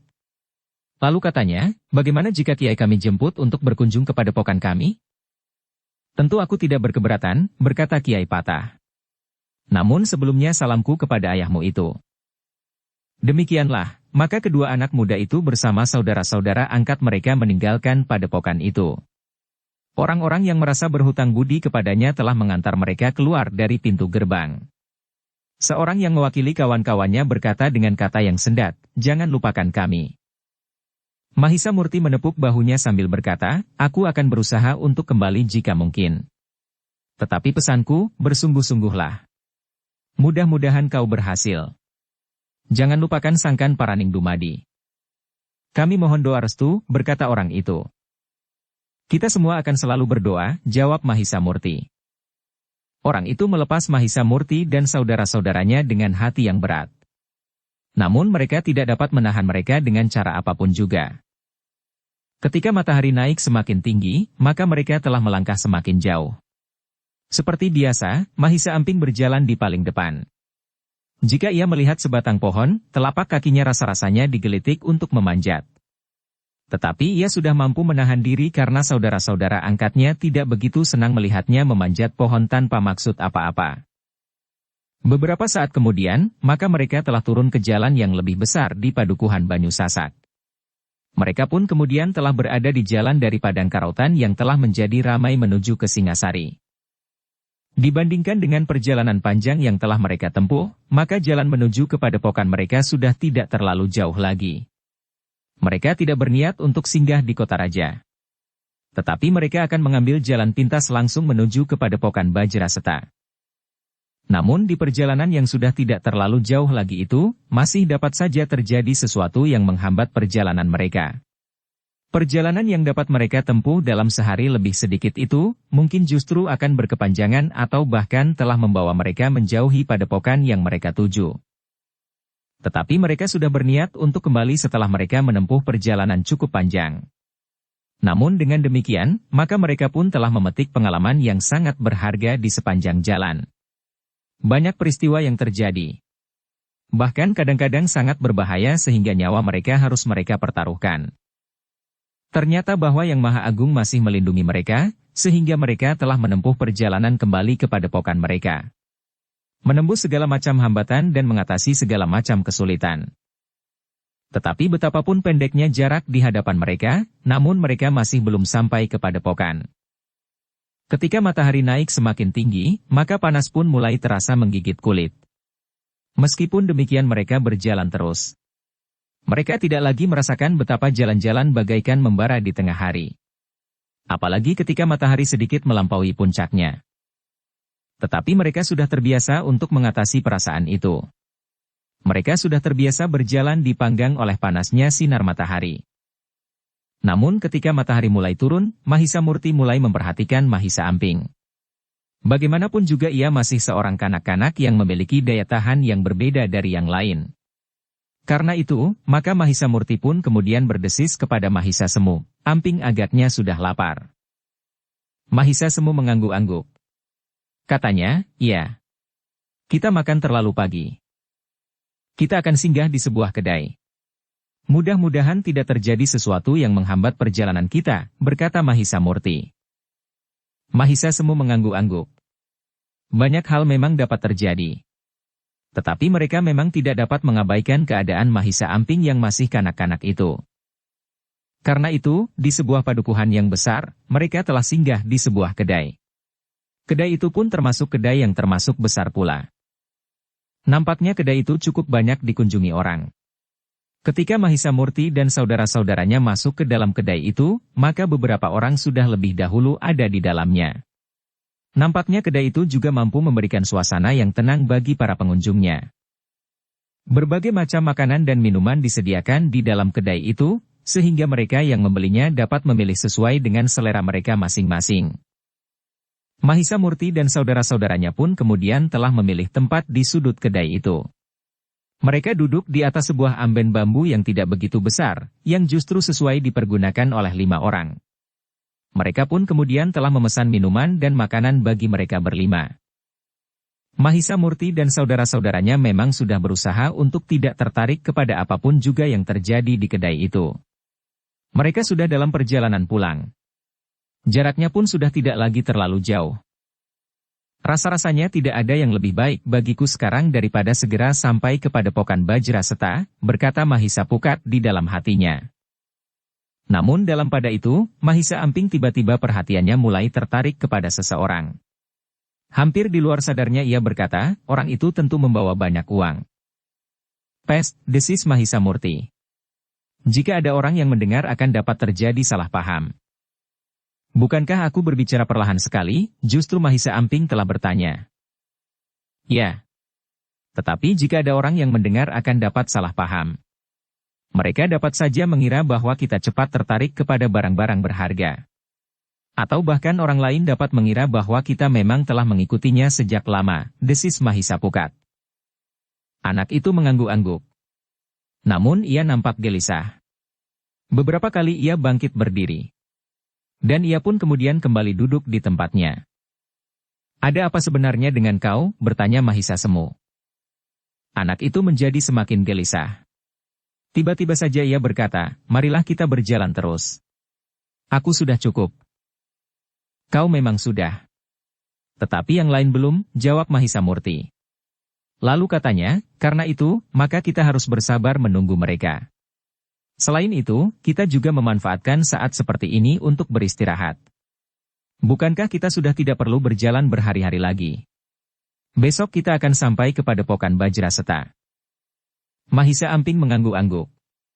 Ia memang mencoba untuk menjadi tenang dan duduk kembali di tempatnya. Tetapi setiap kali ia selalu berpaling kepada orang itu. Mahisa Murti dan Mahisa Pukat akhirnya mulai memperhatikan Mahisa Amping. Mereka tidak begitu tertarik kepada orang itu. Namun Mahisa Amping nampaknya sangat terpengaruh oleh kehadiran orang itu. Bahkan kemudian keduanya mulai bertanya-tanya, kenapa Mahisa Amping menjadi sangat gelisah. Keduanya justru mulai mengingat kembali apa yang pernah terjadi. Kadang-kadang penderita anak itu menjadi sangat tajam. Ia merasa cemas bahwa sesuatu akan terjadi dengan orang yang dikatakannya membawa banyak uang itu. Namun Mahisa Murti dan Mahisa Pukat berusaha untuk menahan diri. Semuanya itu masih sekedar dugaan saja, bahwa Mahisa Amping memiliki ketajaman penglihatan jauh melampaui orang kebanyakan. Bahkan, terhadap apa yang belum terjadi. Setidak-tidaknya penglihatan perasaannya meskipun tidak begitu jelas bagi anak itu sendiri. Untuk beberapa saat Mahisa Amping memang tidak memperhatikan orang itu lagi. Tetapi kemudian beberapa kali ia berpaling dan semakin lama semakin nampak gelisah. Namun akhirnya, semuanya pun telah selesai pula. Karena itu, maka mereka telah memenuhi permintaan Mahisa Amping untuk segera meninggalkan tempat itu. Setelah membayar harga makanan dan minuman bagi mereka berlima maka mereka pun telah keluar pula dari kedai itu. Di pintu, mereka berpapasan dengan dua orang yang memasuki kedai itu. Seorang berwajah murah dan yang seorang lagi nampak pucat. Mahisa Amping tiba-tiba saja berpegangan kain panjang Mahisa Pukat dengan erat. Beberapa kali ia memandangi kedua orang yang memasuki kedai itu. Mahisa Murti dan Mahisa Pukat pun kemudian memperhatikan orang itu pula. Beberapa saat lamanya keduanya berdiri di depan pintu. Kemudian mereka pun melangkah masuk dan duduk tidak jauh dari orang yang disebut membawa banyak uang itu. Ketika perhatian Mahisa Murti dan Mahisa Pukat tertuju kepada orang itu, maka Mahisa Amping pun berkata, "Marilah. Kita akan pergi. Semakin cepat kita sampai ke padepokan itu menjadi semakin baik bagi kita.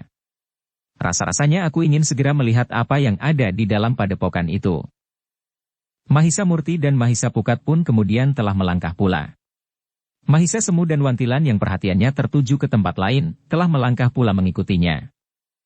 Tetapi sebelum mereka menjauhi kedai itu, maka tiba-tiba saja tiga orang bersama-sama telah keluar dari kedai dan tergesa-gesa melangkah menuju ke arah yang sama dengan Mahisa Murti dan saudara-saudaranya, bahkan mendahuluinya. Mahisa Amping masih nampak cemas. Nampaknya ia tidak menjadi ketakutan bagi keselamatannya sendiri. Tetapi ia mencemaskan bahwa sesuatu akan terjadi. Marilah, tiba-tiba Mahisa Amping menarik kain panjang Mahisa Pukat untuk berjalan lebih cepat. "Kau ini kenapa?" bertanya Mahisa Pukat. Mahisa Amping tidak menjawab. Tetapi ia masih saja menarik kain panjang Mahisa Pukat dan mengajaknya berjalan lebih cepat. Mahisa Murti yang menjadi heran pula melihat sikap Mahisa Amping telah mengikutinya berjalan lebih cepat lagi di samping Mahisa Pukat. Sementara Mahisa Semu dan Wantilan berlari-lari kecil menyusul mereka. "Kenapa begini tergesa-gesa?" berkata Wantilan. "Mahisa Amping yang tergesa-gesa," jawab Mahisa Pukat. "Apa yang kau kejar Amping?" bertanya Mahisa Semu. "Anak ini seperti melihat seekor burung lepas dari sangkarnya," jawab Mahisa Pukat. Mahisa Amping sendiri tidak menjawab. Ia tidak lagi menarik kain panjang Mahisa Pukat. Tetapi Mahisa Pukat dan Mahisa Murti telah berjalan dengan cepat mengikutinya. Sementara Mahisa Semu dan Wantilan mengikutinya di belakang berjarak beberapa langkah. "Ada apa sebenarnya?" bertanya Wantilan kepada Mahisa Semu. "Nampaknya anak itu tertarik kepada ketiga orang yang berjalan mendahului kita," jawab Mahisa Semu. "Ada-ada dengan mereka?" bertanya Wantilan. "Entahlah," jawab Mahisa Semu. Keduanya pun kemudian terdiam. Sementara itu Mahisa Murti dan Mahisa Pukat yang berjalan di belakang Mahisa Amping masih saja berjalan cepat. Namun kemudian Mahisa Amping telah memperlambat langkahnya, sehingga Mahisa Murti dan Mahisa Pukat pun berjalan semakin lambat pula. Ketiga orang yang berjalan di hadapan mereka memang menjadi semakin jauh. Ketiganya sama sekali tidak menghiraukan kelima orang yang berjalan di belakang mereka, karena kelima orang itu mereka anggap tidak mengikuti mereka. Kelima orang itu sudah berjalan ke arah itu justru lebih dahulu dari mereka yang kemudian mendahului. Mahisa Murti dan Mahisa Pukat pun kemudian melihat ketiga orang itu berbelok ke kiri meninggalkan jalan yang mereka lalui itu. Kita berjalan terus, desis Mahisa Pukat. Mahisa Amping tiba-tiba berhenti. Dengan nada rendah ia berkata, apakah kita tidak berbelok ke kiri seperti ketiga orang itu? Bukankah kau senang jika kita lebih cepat sampai ke padepokan? Bertanya Mahisa Pukat. Tetapi hatiku menjadi berdebar-debar melihat orang itu. Aku melihat wajah orang itu kadang-kadang menjadi hitam, tetapi kadang-kadang tampak putih seperti tidak berdarah. Aneh bukan? Jawab anak itu. Mahisa Murti dan Mahisa Pukat termangu-mangu sejenak. Mereka memang sudah menduga bahwa ada sesuatu di dalam diri anak itu yang melebihi orang kebanyakan. Tetapi tidak selalu dapat diangkat dari dasar hatinya ke permukaan, sehingga karena itu, maka ia kadang-kadang seolah-olah mendapat satu isyarat tentang sesuatu hal. Kadang-kadang tidak. Jika ia sempat mengembangkannya dengan tuntunan orang yang memiliki ilmu dan kemampuan, mungkin ia akan memiliki sesuatu yang jarang dimiliki orang lain, berkata Mahisa Murti di dalam hatinya. Bagaimana? Apakah kita dapat berbelok? Jika jarak yang harus kita tempuh terlalu jauh, kita akan berhenti dan kembali lagi ke jalan ini, berkata anak itu. Apa yang terlalu jauh? Aku tidak tahu ukuran apa yang harus kita pakai untuk menentukan bahwa kita sudah terlalu jauh memasuki jalan itu jika kita memang berniat untuk berbelok ke kiri, berkata Mahisa Murti. Anak itu juga menjadi bingung. Tetapi anak itu dapat juga menjawab, ukurannya adalah apabila kita sudah jemu mengikuti orang itu, kita kembali. Sekarang kita tentu belum jemu. Setidak-tidaknya aku belum. Mahisa Murti tertawa. Katanya kemudian, baiklah. Tetapi kita tidak akan mengikuti orang itu tanpa batas. Ya, jawab Mahisa Amping. Berlima mereka meneruskan perjalanan. Ketika mereka sampai ke simpangan yang dilalui oleh ketiga orang itu, barulah mereka tahu bahwa simpangan itu adalah sekedar lorong kecil yang nampaknya jarang dilalui orang. Tetapi memenuhi permintaan Mahisa Amping, maka mereka berlima telah menempuh jalan itu. Kakiku mulai terasa pedih, berkata Mahisa Semu. Kau bohong, sahut Mahisa Amping, kita sudah menempuh perjalanan yang panjang sekali. Kau tidak pernah mengeluh seperti itu. Yang mendengar jawaban Mahisa Amping itu tersenyum.